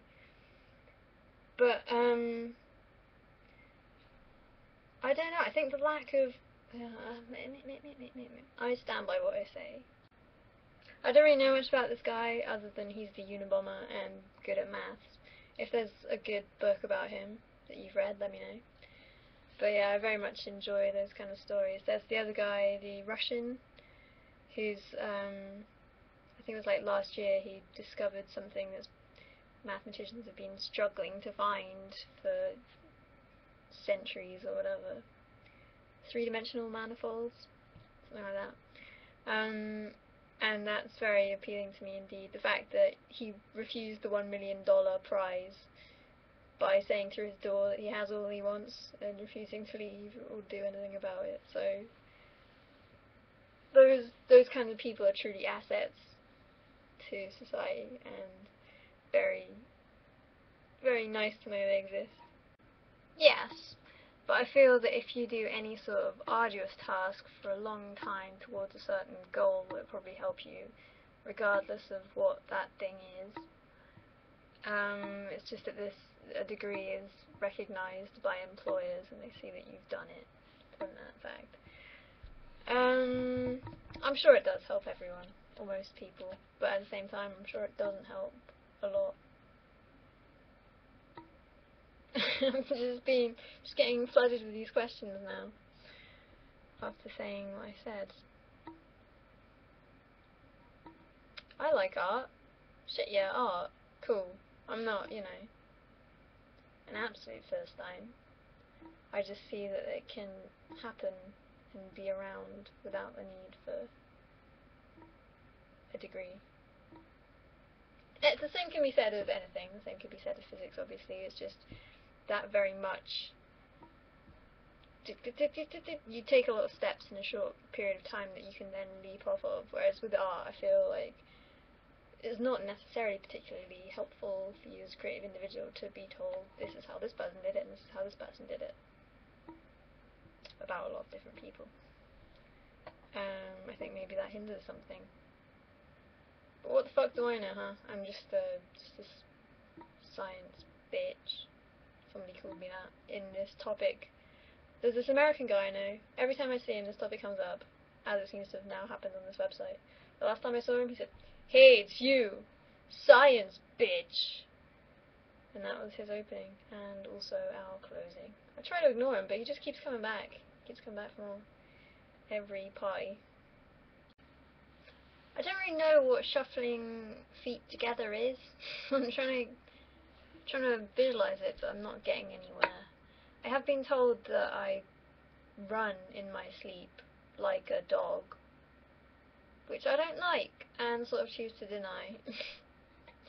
This question overwhelms me. What is it that I do with my life that's a big thing? And I feel that anything I could possibly say will be underwhelming and ultimately depressing. I'm tempted to lie, you know, something about orphans. That gets a good response, or so I hear. As it is probably clear by now, I'm on a physics degree. It seems to be coming up a lot recently, and I even wrote it on this page, so that's perhaps a irrelevance at this point. Is that something I'm doing? That feels like the thing I'm doing, and every other thing is just a side quest or a helicopter. I can fly a helicopter. I do fly several helicopters simultaneously on a regular basis. That's another thing I do. I play games, although not so much lately. Been slacking. Don't have a go-to game, which has given me some jip. I've been reading more, which is considerably on whack.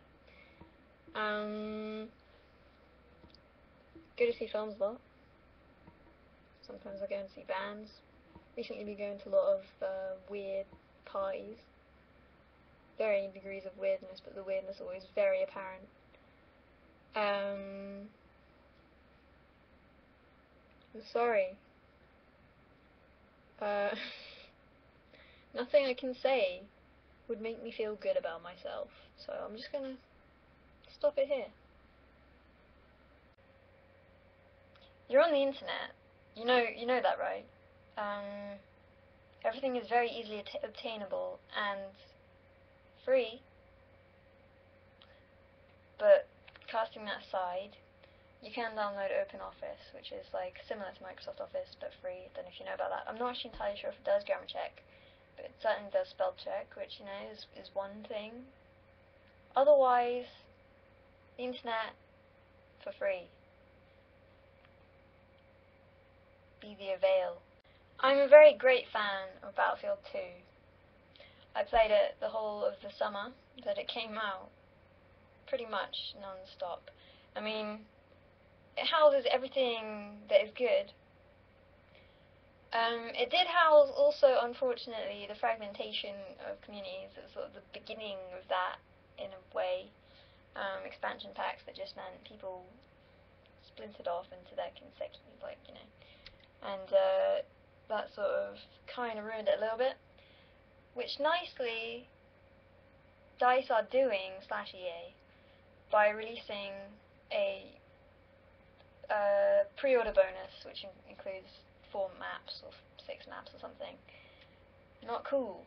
I'm a very great anti-pre-order bone-eye kind of person, especially when it's shitty things that are already fracturing things, and meaning, because I'm not pre-ordering it, I won't get to play those maps, so I'll be sectioned out of a group of people who will be able to play those maps. I mean, I probably won't pre-order it, maybe, possibly, maybe. I don't generally pre-order games, haven't pre-ordered a game in a long time, but if Battlefield 3 is as good as Battlefield 2 and doesn't seem to be giving up too much to the Black Ops / just Call of Duty as a franchise now as it exists, God, then it's possible that I'll pre-order it. Basically, yes, kind of excited, but also, you know, fear and trepidation haunt my every step in that regard, as is the way with a lot of high-budget titles, / all high-budget titles. But I really hope it's great, and I hope it's like Battlefield 2 and not at all in the slightest, least bit like Bad Company 2. When I was 19, I went Europe for a while, and I stopped off a festival called Flufffest in the Czech Republic, and I had a lot of fun when Bane were playing. I mean, that's probably the most fun I've had at a show. Seeing Bane, being at the front, getting crushed, and jumping on the stage, and everyone else jumping on the stage, and it being very fun and just feeling good. That's probably my best. Probably the best concert I've been to, but it's not really a concert I've been to, it's just a band that were playing at a festival I was at. And I mean, they're not particularly sophisticated, but they are very fun, and I do enjoy them. But I've been to lots of other good shows also.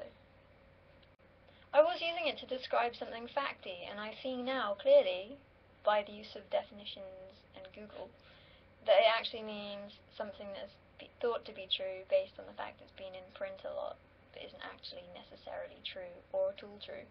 That's pretty weird, pretty good, I like it, thanks for bringing my attention to it. I've had quite a few people asking me this, so I put it in the side, in the biography section, because sadly, it is a part of my life. It's not sad at all, it's a fucking great channel, check that out. Yep, there's an awful lot of links to various JPEGs and picture-like files in my message box. So thanks. Happy Valentine's Day to you too, whoever you may be. Whoever's watching this, we all give a shit, I'm sure. I didn't really want this to happen. I wanted you to give me a reason, or some kind of insight into why you thought it. And heads up, I am pretty bad. Pretty bad. I don't really like Curb Your Enthusiasm, but I like that. Tangent. You know, it signifies the ascent into adolescence and adulthood of Tim the Tall-Time Tailor's middle son, and all the tragedy and joy that lie therein. I actually sung it at that level so that I could reach a higher note later on. Bum, bum, bum, bum, bum, bum, bum. But then I fucked it up, so it became irrelevant. And one of my favourite songs is Singable. A valid concern is as follows. Okay, ready? Not one more word tonight between here and there. I'll put a distance the size of the ocean. Now this heart can be skipping rhythm as the current carries me. I almost drift away far enough to forget that when it comes you cannot hesitate. And when found, I will write an account and seal it in an envelope addressed to your last known residence.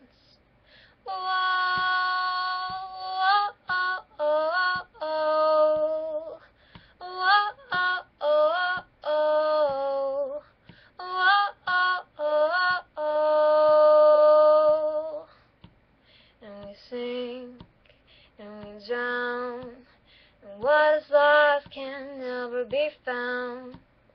Days I'm still to swim till the lungs pull in panic, lost in a deep understanding that you will see what is wrong with everything. What is wrong with you and me? To make all the right reasons to fuck it up. You gotta fuck it up, oh, gonna run out of time. There it goes, goodbye. This question is a funny. I don't know. My nails have the colour on. That's the thing, right? And I have hair that kind of goes down to like here. That's the thing that chicks do, I guess. What else do chicks do? I have vitamins. They're multivitamins with iron.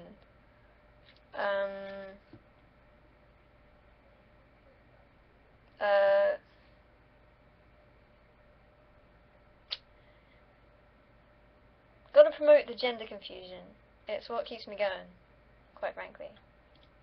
Little known / somewhat known fact, I was Rosie until I hit... There wasn't really a specific age. Basically, I was called Rosie as a kid, and was a Rosie. And then people started calling me Rose. This is such a fucking interesting story, isn't it? Wow, I feel great. I feel like one of those people you watch on VU, and they're really fucking boring right now. So how can I inject some interest? My full name is Rosemary. That's even better. That's really bringing the interest to newfound levels of banal. Yeah, no, please don't call me Rosie, because it's not my fucking name. My name is Rose, even though it's really Rosemary, as previously mentioned. Don't feel like a Rosie. People say sided with Rosie because I come from Somerset. Not a Rosie. Well, the game that I find most satisfying, the genre of game that I find most satisfying, is the first-person shooter, because it appeals very directly to me and my attention span, which is about yay wide. It's not something I'm particularly proud of, but first-person shooters are certainly the ones that I'm into. I mean, I'm a bit pissed off that lately there haven't been really any new games that have fitted into my first-person shooter list of games I play. I'm rather peeved about it, because they've gone to shit, basically, and that's a bit sucky. As mentioned earlier, I'm hoping Battlefield 3 will be a good addition. Red Orchestra 2 will certainly be an excellent addition. But I mean, other than that, keep saying I mean. I very much like RPGs when I can become involved in them, but as I said, my attention span is just this fucking tiny speck of a thing. But I very much like Stalker. I've played Stalker Shadow of Chernobyl for some hours, and it's one of the most impressive games I've ever played, even though I haven't played it enough. RPGs give you more, but they occupy more of your brain and more of your time, and I don't have that to give when I've got all the homeworks in my mind and in head and due tomorrow and the next day and exam and whatnot, which is a bit shit. But so yes, I also play puzzle games. Bit shameful, but I do that sometimes. But yeah, first-person shooters win, and I can't wait for Red Orchestra 2, and I hope none of you can either. There's a very odd thing about me they've chosen to publicise, bearing in mind I've mentioned it in one video briefly, and I think even specified that I have neither of those accoutrements to hand, or even within the, 100-mile radius. I hope I'm not coming into contact with too many disappointed people, of whom you are maybe one. I'm sorry. I might not be able to live up quite to how I've been presented, but I will endeavour to not be that person. Okay, I assume we're talking about games in games, because that's as far as my knowledge extends, certainly. My favourite and go-to gun, if it's available, is the AK-47. Especially in Counter-Strike Source, I find that it's the gun that is right for me. I really like what it requires as well as what it possesses in equal measure. If we're talking World War II games, I choose the MP40 or the MP44, and I also really like the bar rifle. Like in the old Call of Duty games, like Call of Duty 1, I was very, very loyal to the bar rifle quite often. Yeah, but AK-47 I will say, because it's true. I'd be very interested to see them. Can you like upload one that looks the most like me, so that I can jerk off to myself? I guess that doesn't work, does it? No. Age just sort of tends to melt together when you get on a bit. Yeah, I guess I was 21 or something.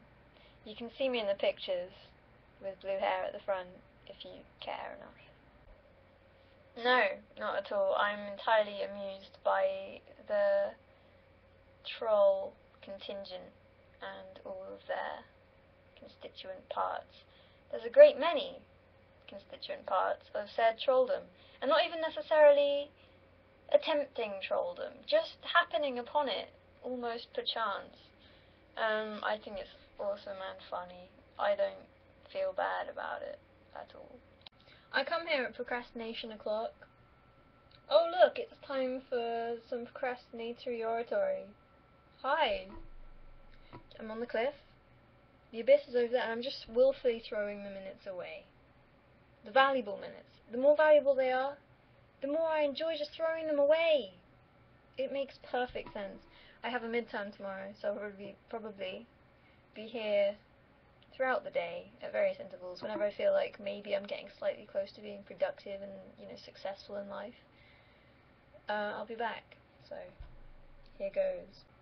I have seen it and I didn't like it. I didn't expect to like it, but it was also worse than I thought it would be. I knew it would be sort of various degrees of douche chilling throughout. I don't like Michael Cera, but then I didn't like anybody else in the film either.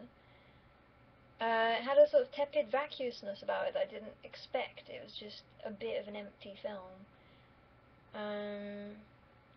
It fits in the same category for me as Juno and Garden State, but in a less abrasive way, just because it's just so nothing that it couldn't really offend me. It was just like, this is bad and quite boring. And I found all the video gamery quite forced and unenjoyable. And I like games, and it just didn't convince me. It felt like Edgar Wright was old now, and sort of attempting to relive an old person's view of what it would be like growing up in America. Didn't like it. I feel like string theory is sort of a fairly advanced branch, not a branch, but just a fairly advanced Sudoku. It's like something, so it's like a puzzle game that they're all doing together, and you can match things together and oh look, this works. I've made this happen, and this is a framework that I've invented that works. But how useful is that when it's so untangible? I feel like if they all used their minds towards something slightly more based in reality, in a more direct manner. I mean, obviously they think string theory is entirely based in reality, but I mean, if they were working towards something else, then maybe we'd get something more out of it. There might be considerably more to be got out of that, out of not string theory. And as you say, it is a religion essentially, because there's no way to prove it, and people are, I mean, it's based on maths obviously, but there's so many competing alternate theories, it's too abstract for my taste. But they can have their fun, that's alright, I guess. Do you really feel like I need another outpouring, another aspect of me on the internet? I feel like I'm slightly over quota as it is. I'm not about to initiate a whole new world. You can close your eyes, because it ain't gonna happen. If I had more time, if I had less a degree, then I expect I'd do something else. I do other things, but you can't know everything.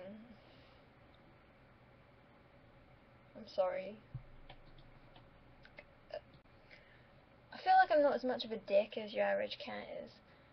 In my day-to-day life, I am not liable to acting aloof to the same extent the cat is. I have my aloofness at given junctures, but I think overall it's counterbalanced by a lack of aloofness.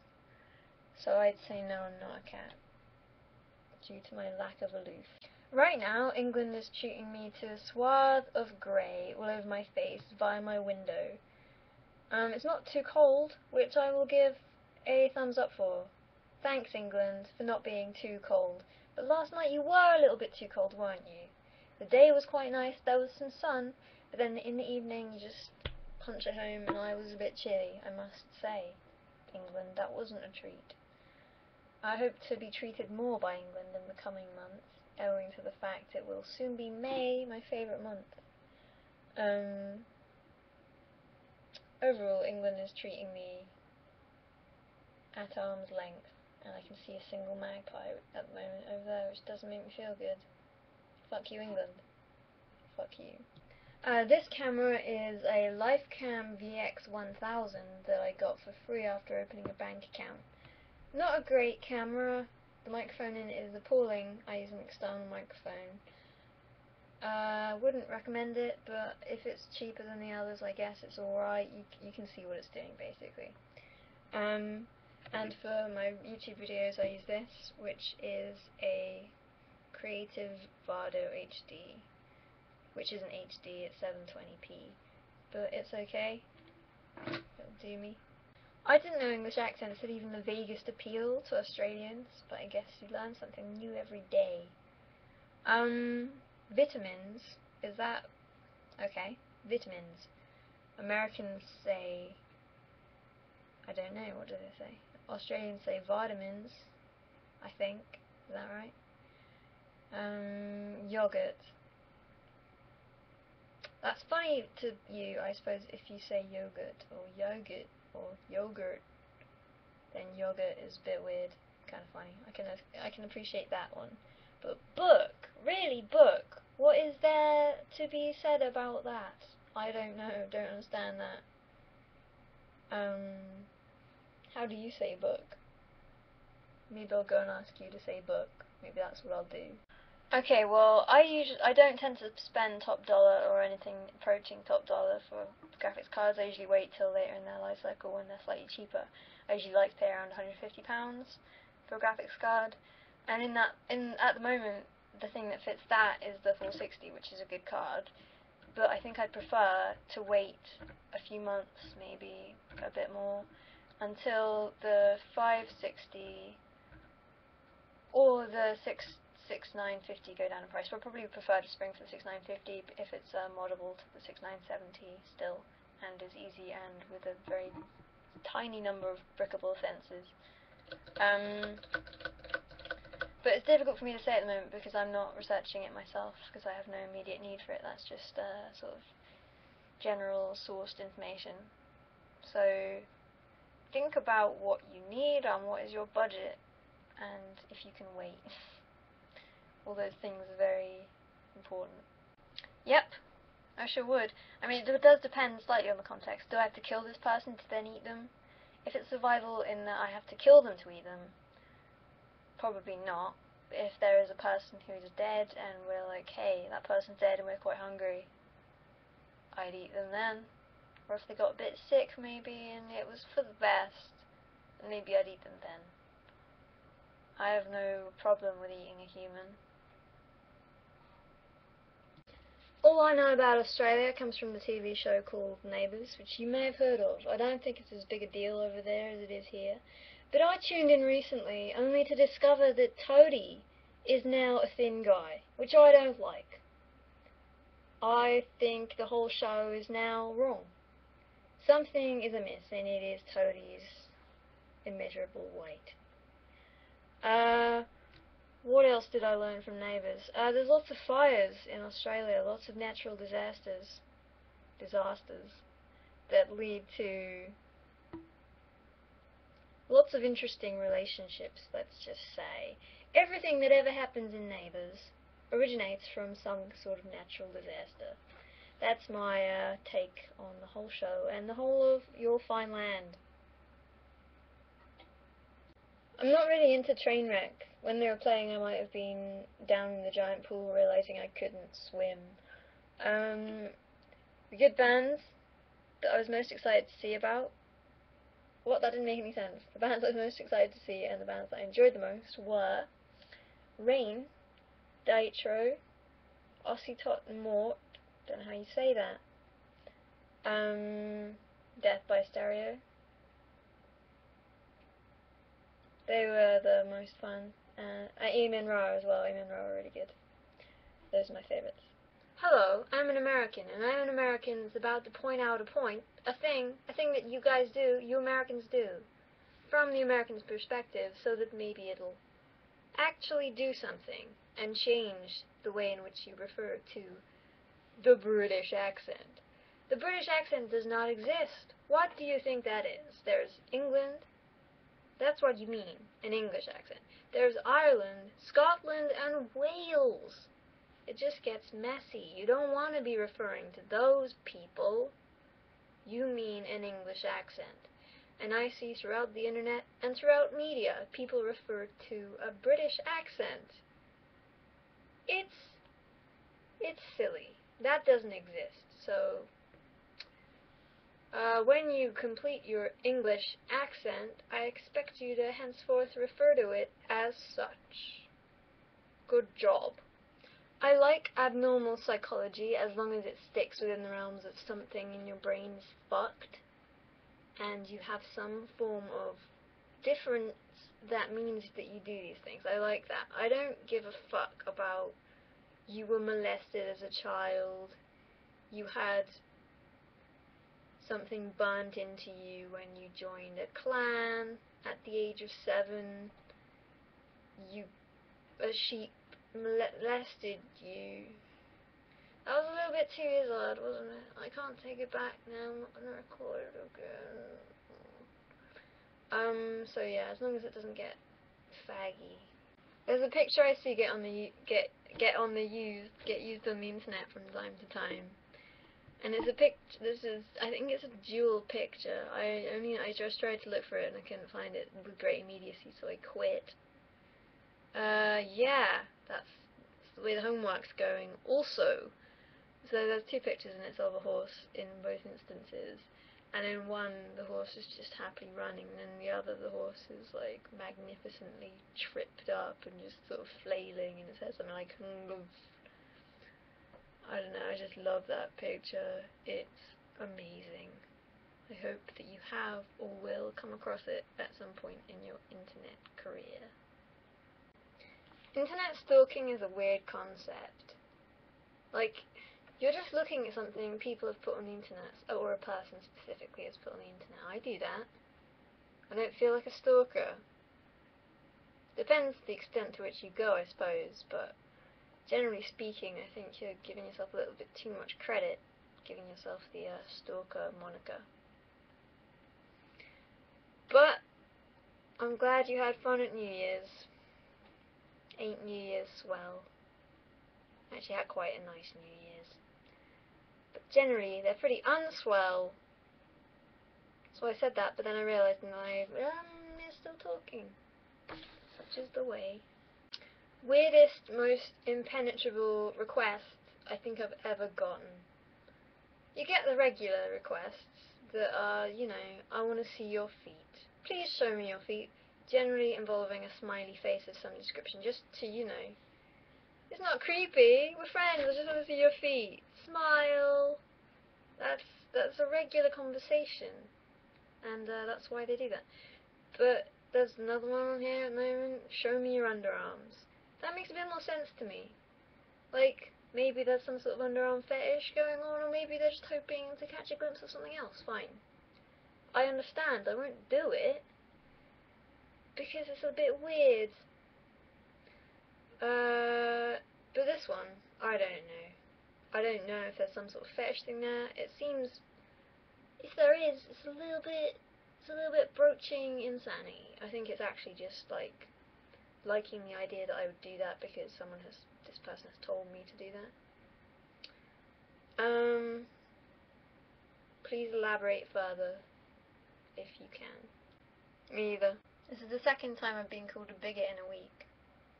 And it's the second time I've been called a bigot ever also. So I'm sailing the boat bigot this week and I'm enjoying every last lap of ocean on my face. Bigoty face. I think the point to make here is that the guy who asked me to do it is American and referred to it as an American accent. I believe that's pretty standard.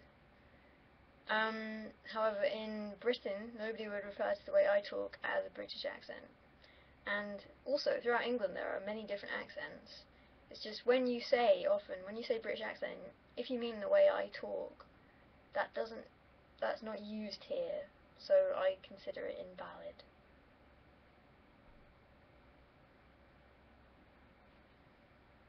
Bigot boat. So it's like shoe on head, next generation. It makes sense because shoe on head doesn't require much. People will do that without really questioning it, just because they think it's a bit of a laugh. Bit quirky. Whereas with something like red marks on the face, you have to first have a red marking tool, and then, the likelihood of somebody having the red marking tool and then also doing it on their face is quite small, which makes the screenshot a bit more of a trophy. I think that makes more sense. Ireland isn't in Great Britain, but it is in Britain, and you spelled Britain wrong, and I've said Britain a lot. Well, I'd just gotten up from a failed nap, and I had an exam this morning that went a bit shit. Gibbs Energy, who gives a fuck? Who? Not me. 19.9%, because a lot of questions are really boring or really stupid. No offence to anybody. Although feel free to take the offence, because it is there, if you require it. This is a difficult one, because I'm fairly ambivalent to both of those people, and the question doesn't actually say I have to shoot one or the other, but I'll take that it does. I don't really understand the popularity of either of these people. I think because they're quite English and deemed as clever. I suppose that's reason enough in this day and age. I would shoot Stephen Fry, because although Richard Dawkins hasn't donated much to the world for me, he has written a popular book about atheism that's probably challenged a few religious people to rethink their beliefs, and that's worth something. I react really badly. I can't handle it in the slightest. It just makes me feel uncomfortable and a bit bad. I can't even really take the compliment on and feel good about that. I just feel so aware of the fact I'm quite embarrassed and probably a bit red and just not enjoying the general atmosphere of that situation. I think my annoyingness is basically, it revolves around what I talked about on here before, which is that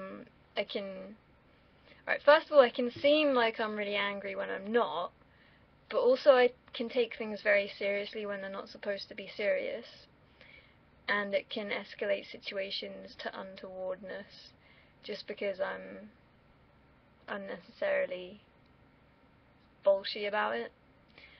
What else?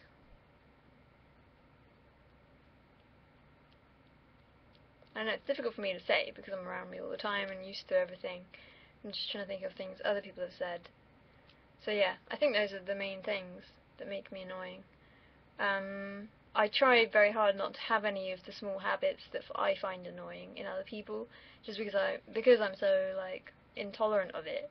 I'm really aware of it when I do it. Although the bouncing leg thing I do a lot, that's probably annoying. But as soon as anybody tells me to stop it, I will stop it, just because I can feel, even if they're not particularly angry, I can feel my own anger at somebody else annoying me in that instant, so I will stop it. Yeah, I think that's the best I can give you, but someone else can probably tell you many more things. I rather like this question, but I don't know how to answer it. What do you think's wrong with me? What is it about me that is peculiar to you? I'm alright. I'm an alright guy. Not a very relaxed guy. I'm quite an uptight guy.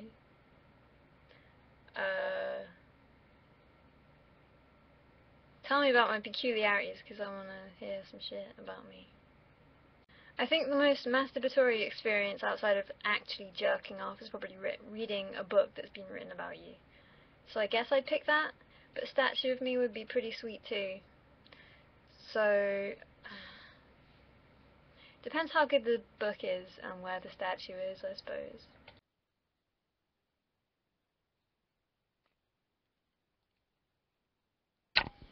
Microphone. Hello. Is this on the right thing? No way of telling. I haven't used MATLAB. I've only used Mathematica from old Wolfram. It's alright, I'm fairly ambivalent towards Mathematica. It does its job. As to how MATLAB makes me feel, maybe I can fill you in on that at a later juncture. I guess this is because I put relationship advice in my thing, and as such, really have a duty to answer this question. I'm all yellow, like a Simpson. Okay. He said you shouldn't go out, can't go out, because he's a shit boyfriend and you'd only end up fighting. He's trying to put you off because he doesn't really give a shit, I think. Maybe I'm wrong. But you ask me because I'm the sage when it comes to relationship advice, so don't go there, sister. The sad fact is that what really makes me excited at the prospect of going to America is all the things I could possibly eat, all the burgers, all the burger chain burgers, and decide which is the best. I see people arguing on forums about them all the time, and they post pictures of them, and it's like, oh, and I want to eat them. And that, I feel, would primarily... I'd love to visit America and travel around America, but the food gets me excited. Giant portions, the niceness, the lack of shame.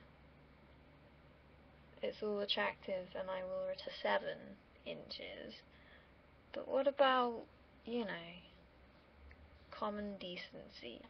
Are you the same person who's been asking me if I like Radiohead once per day for the past 11 days? There's a lot of it going around, and I've seen it around the place as well. There's this Radiohead fetishists. Or just one person, one interested person who just fucking loves Radiohead. Questions for your questions. Radiohead are okay. When I was about 15, 16, I fucking loved the Bends. I still really like the Bends, and I still quite like various Radioheadities. Their new album is a bit weird. He's just a little bit grating, a little bit of an abject jerk without any sort of humour about it. I think the lack of humour is my main complaint. And the way he turns up in programs. There's a program called Animal Autopsy, which is great. It's a great show. They cut up animals like a giraffe. They will cut up and they will look inside it, and it's interesting and nice, and you learn things. But then Richard Dawkins will just pop up out of nowhere. Hi, I'm Richard Dawkins. By the way, this proves that there is no need for intelligent design, and God doesn't have to exist for this animal to exist. Who invited you, Rich? You don't seem very relevant to this program. Don't worry, I'm not even saying anything. It's like an in-the-closet gay man telling you all about how gays really aren't great. Richard, it's okay if you have some religious tendency. I don't. You can. And no one's gonna mind. It's like he's overcompensating a little bit sometimes, and I find that funny. But, maybe if he had some sort of sense of humour, and, you know, wasn't quite so annoying. Okay, advice on this subject is a weird one to have to give. If you see me somewhere, probably be a bit better if you didn't say anything, because it'd be a bit weird, make me feel a bit strange. But then again, if you're just going to stare at me and make me feel like a incoming rape victim, then maybe it's better to say hi. I'm not weird, I just know you on the internet. Regardless of how pleasant you may or may not look.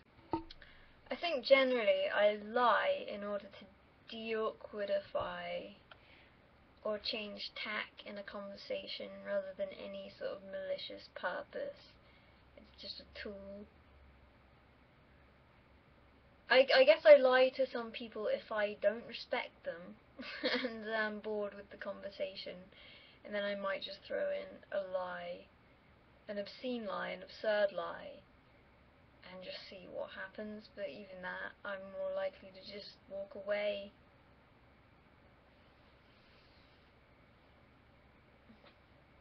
Maybe I'm lying to you about it though. Huh? Huh? I think that.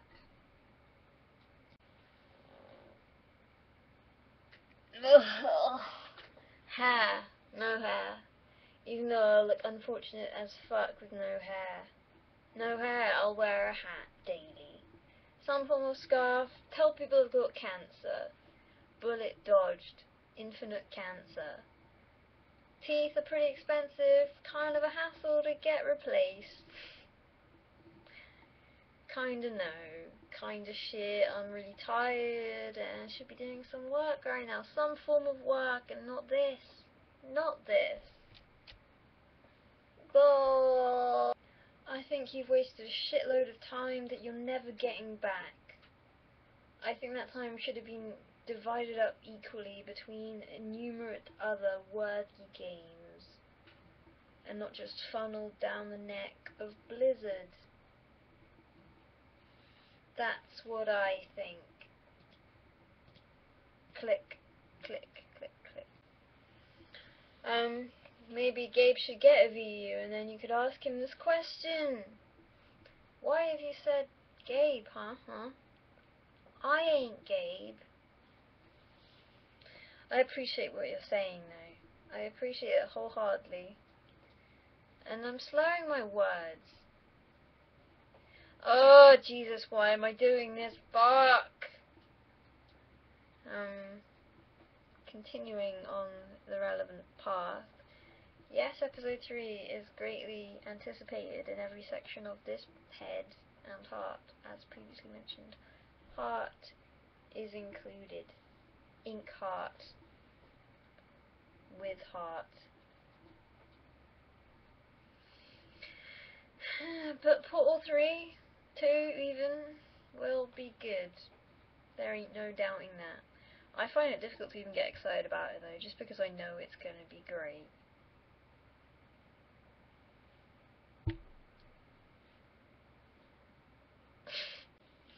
Lately I've been going to parties and having fun at other people's expense. Mockery? Yes. Mockery. And the game of, oh, they're listening to something shit on Spotify. They've been listening to shit things on Spotify all night. Let's sneak onto Spotify and put on something else, like Bon Jovi. Or, this is the better one, Jurassic Park theme slowed down 1,000 times. And just watch the fallout.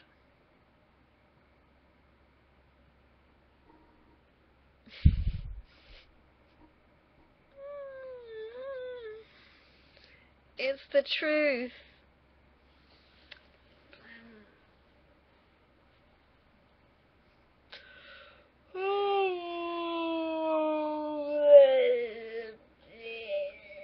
People are asking me why I keep rubbing my face. It's because it feels so fucking great answering this question they won't see. The old LHC, LH sizzle. This is pretty fucking open-ended. What aspect of it would you enjoy my discussion thereof? Might be going to go see it in the summer. Go and watch it being all big and shit.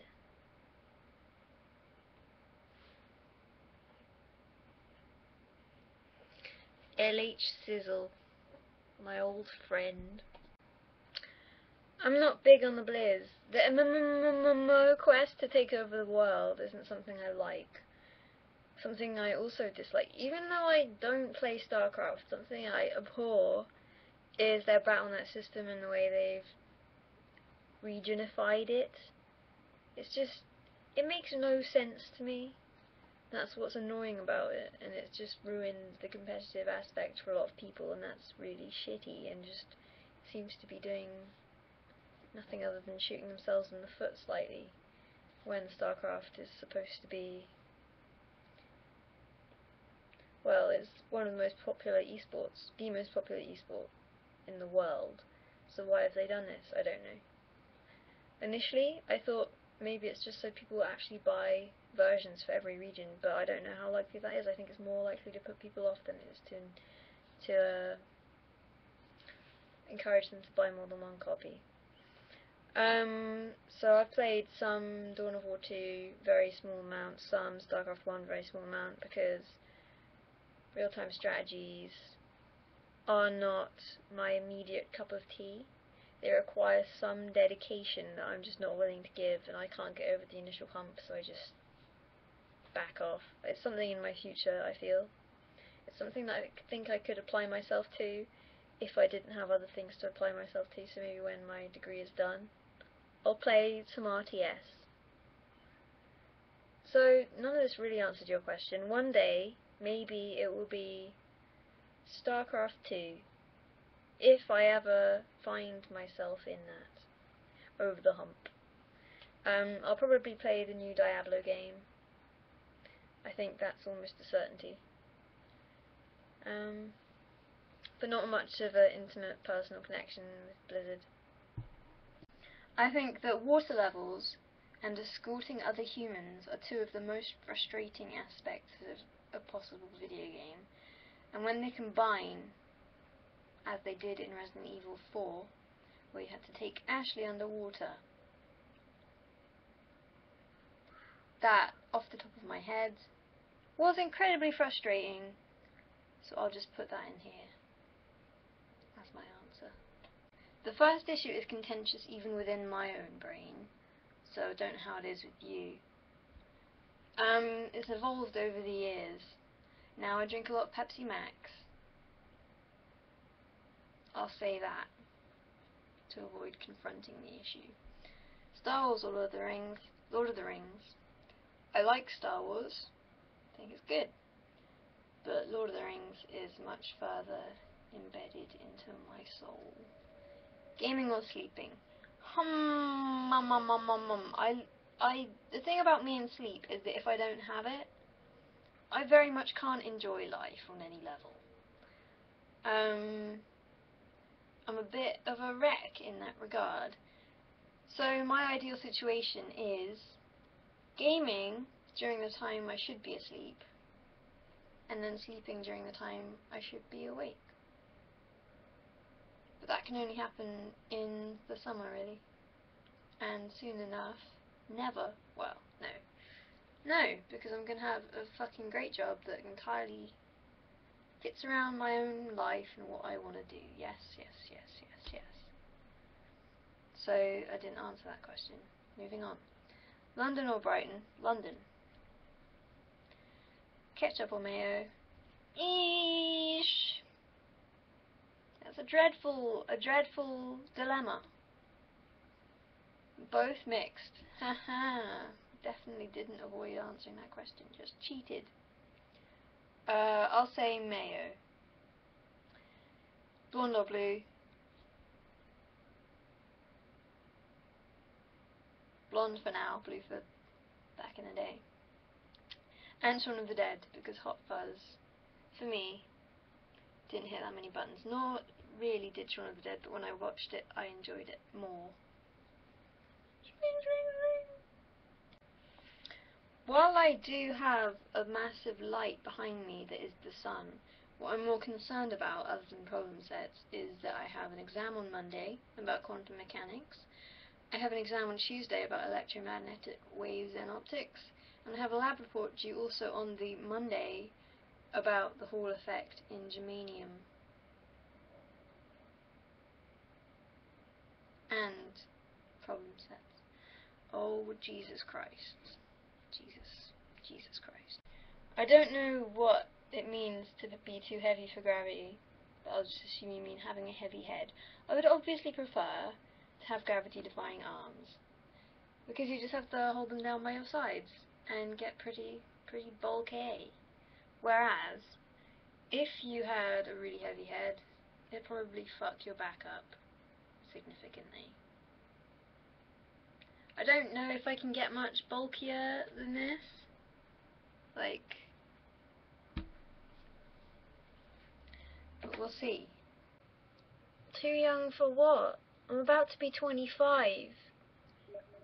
That means I can do anything I want in the world. I'm a fucking grown-up.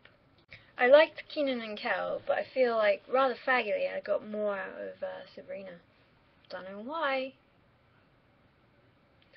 I just watched it and enjoyed it, and it was on at the right kind of time in the day for me to just watch it and be like, Sabrina, nice eye. Whereas Kenan and Kel was good too. I enjoyed that as well. But it had rather less to it. I kind of have a bit of a soft spot for people having magic talents. I really liked The Secret World of Alex Mack, I think it was called. Bad show again, but you got some secret fucking powers. That's pretty rad. I'll take your show and watch it. Fight Club or American History X, not sure. I've watched Fight Club many more times than I watched American History X because I was 15 or whatever. And I saw American History X a number of years later. Bish, I'll have to watch them again sometime. Well, watch American History X again at least once. Well, once. And then I'll be able to answer this question, but until that day. Whispering or shouting? I can't shout. I can whisper, but I don't need to because my voice is really fucking quiet.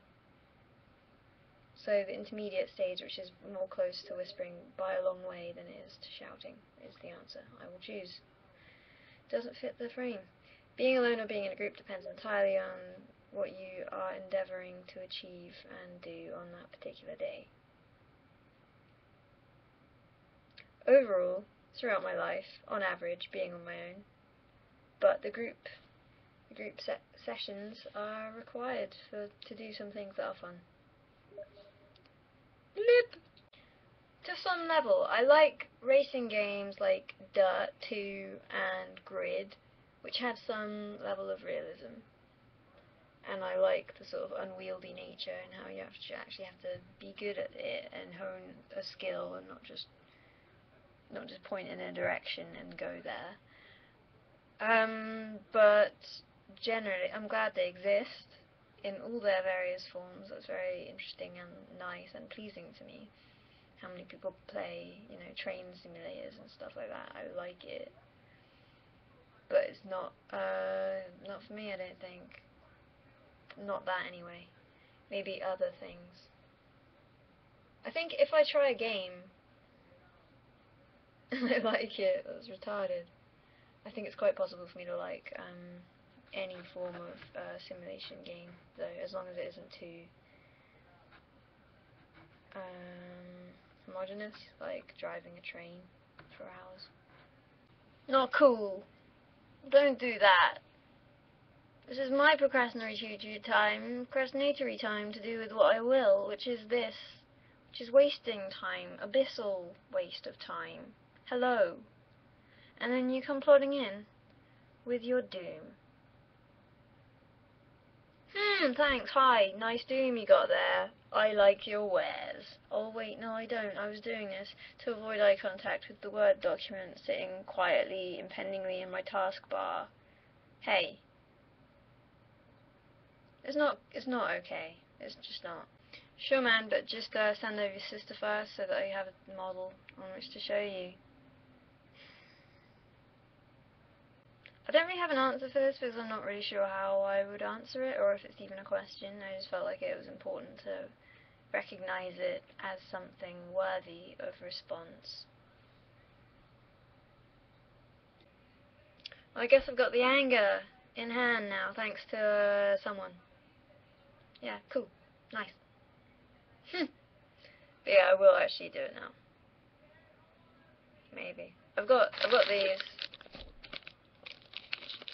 And they can soften the blow. Just like Oreos, I can just line myself with Oreos. And then any, impact will be marginally lessened by just the crunching Oreos, and then I'm good to go. Labriparto! Oh, probably someone loud and obnoxious. My chair's rather low. But I'm drinking lemonade. Everything in my fridge smells like cucumber, including the bottle that this came in. Sip! I don't even remember there being questions about my blue hair, but I just assumed they were there and I didn't really register them because I found them boring. But since you asked and haven't at all defined what it is you'd like to know, I'll just assume you want to know why I don't have blue hair anymore. Well, I had blue hair from the age of 18 to 22. I had blue hair for 4 years. I got quite sick of it. I got sick of the process of doing it and the process of repeating doing it because it washes out. And one summer I had kind of purpley hair, and then I went out in the sun a lot and it bleached it, and I liked it. So now I have this hair instead. I have to do what I had to do anyway, which is bleach my hair in order to make it blonde, and then to make it blue. That's what I had to do before. Now I just don't have to make it blue, and it's much easier. And another question in my box is about if I'll ever go back to Mousy Brown. I don't really want to do that. I think it makes me look like a mouse even more, and in an unsatisfying, unpleasant manner. So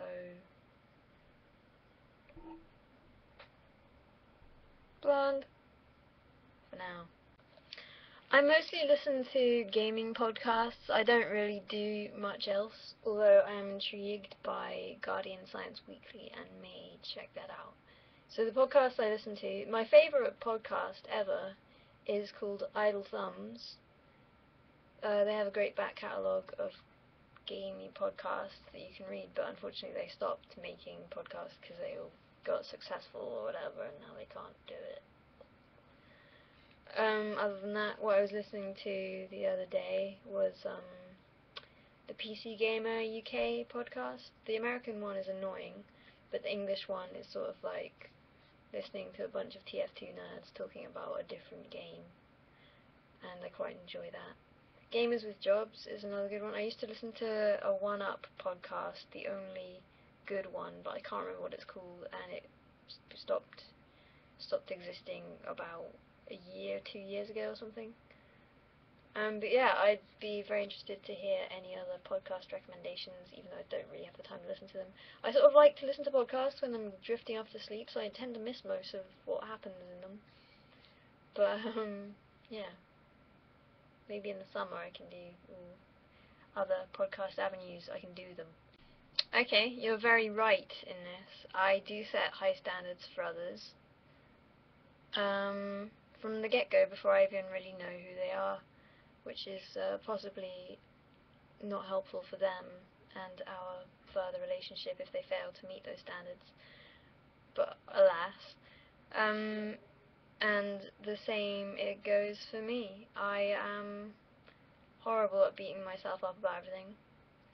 Mostly related to not doing work and feeling like shit about it, but still not doing work, and then not getting the grades I feel like I should be getting, and blah de blah de blah.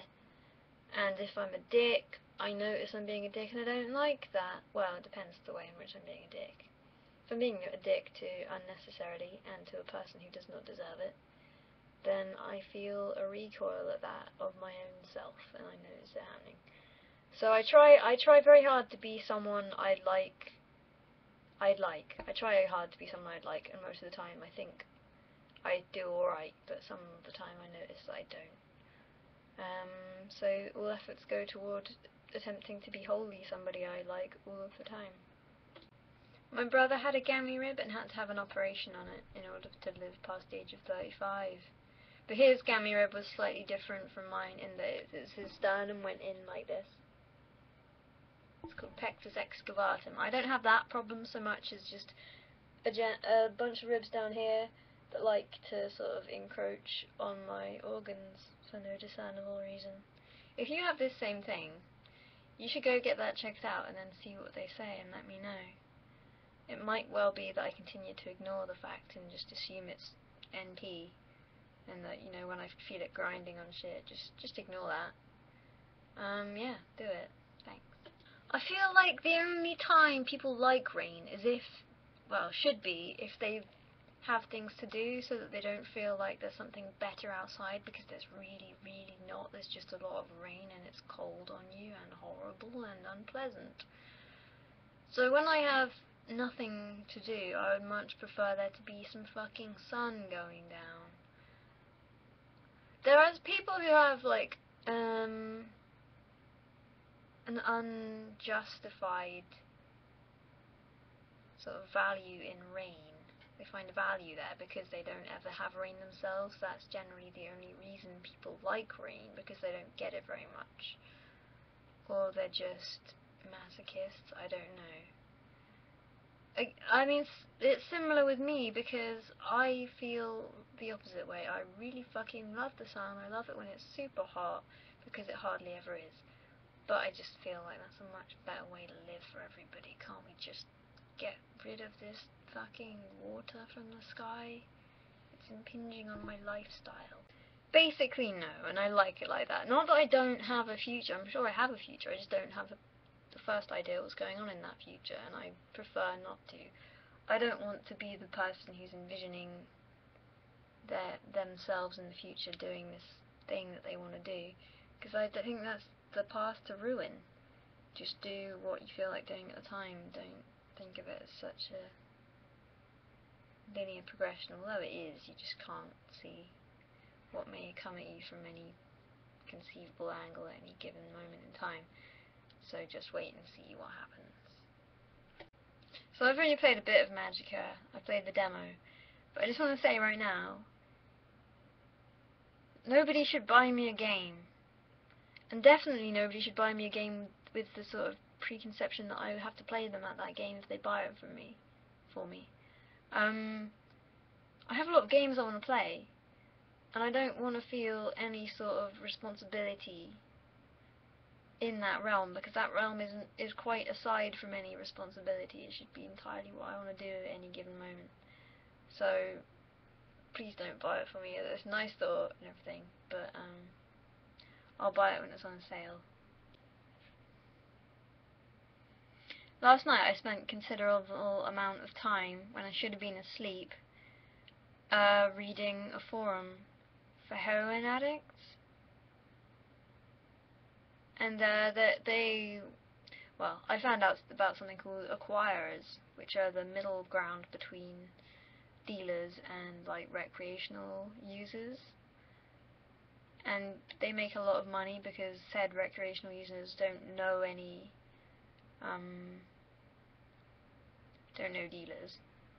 But, you know, that means I have to know a dealer, and that's not I'm sure I can find out. Okay, so you get these sort of noobs who like to do some sort of drugs sometimes, kind of hard drugs, expensive drugs, and you charge them a shitload for said drugs, but you're just dealing with kind of regular people who aren't like insane addicts, and you make a lot of money. I think that's probably the best situation to find yourself in, and the least amount of danger. So I guess I'd go to that one. Be an acquirer. I can really sleep in any situation, even if I'm not particularly tired. Okay, so if I'm not particularly tired, this is the only way in which I can relate to you, because I very rarely have any trouble at all sleeping. It's my only skill. Read a book. I'm reading a book. Until you're really, I don't know, maybe you can read a book for like 3 hours at night. I can't. I last an hour max. Otherwise, put on some sort of lecture series and have it just quiet, like quite quiet, so that you have to really focus to listen to it, and then you will maybe drift off. Those are my 2 tips, but I don't have very many because I'm so fucking great at being asleep. Let's pretend you didn't say reshooting and just say the first time it was made who I would like to be. I'd take Cate Blanchett's role in The Aviator as Katharine Hepburn, because it seemed like a really fun role to play. I don't know if I'll be able to do it anywhere near as good, but give it a go. Give it a bash. I like Dara Ó Briain in the same way I like Drew Carey presenting Whose Line Is It Anyway? I think I have a genuine fondness towards him when he's sort of presenting things, but I don't find him very funny. Whereas Frankie Boyle can be funny, but as I talked about, his Tramadol Nights is abysmal. So I guess I'll choose Frankie Boyle. I don't know. I guess I'll choose Frankie Boyle. Cardigan or hoodie? I really like cardigans, but hoodies provide me with a source of comfort that I just can't get anywhere else. Cardigans are cool because you can put one on and kind of look not like a mess, and that's something that's useful to me. Pasta or rice?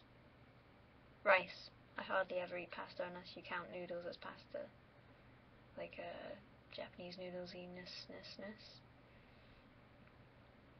So rice, because I don't think that does count as pasta, really. Busted or McFly, really? Jesus Christ.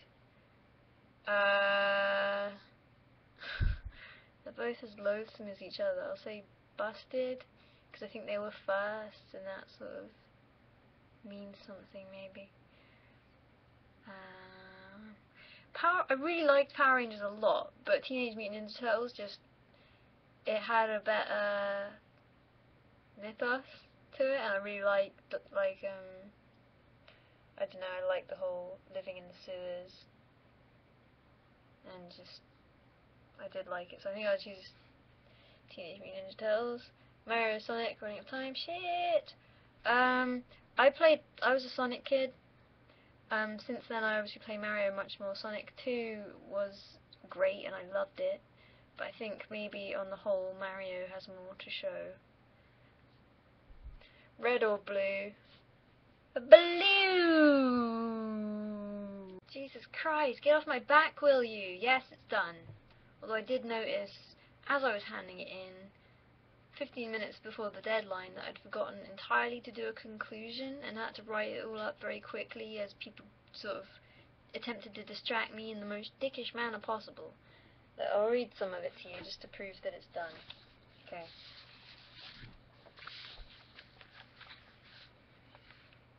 Oh, I really don't wanna do that, but here it is. Here's the front page, and there's 4 pages. Fucking Hall effect. Check it out. It said I was balanced equally between estrogen and testosterone in the womb.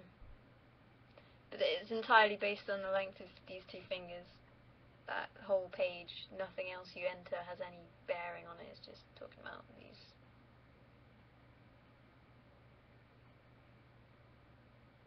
How much longer am I going to do that for? I don't know. Yep, it's quite an achievement.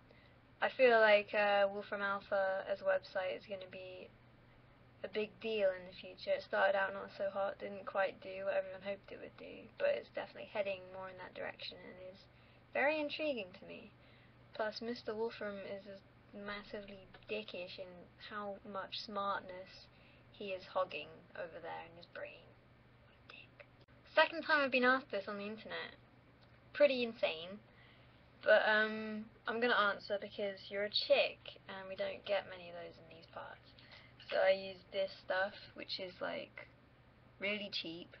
I think it's about £3, and it has a thing that means it's very easy to draw a straight line because it's like that. Good luck to you, Bella. That whole thing is a pretty rad idea, but I'm rather peeved that it's only open to teachers, people who are currently teachers. That's pretty shit. I would definitely do it otherwise.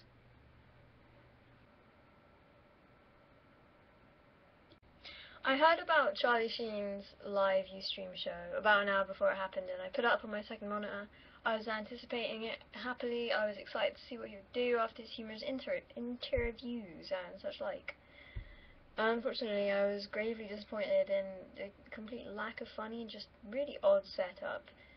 Him sort of bouncing unfunniness off of his lackeys who were laughing heartily at nothing and reflecting attempted memes off each other with a sort of disarming desperation, and I felt like I saw what Charlie Sheen really was that night, and it was just a huge disappointment, and I haven't seen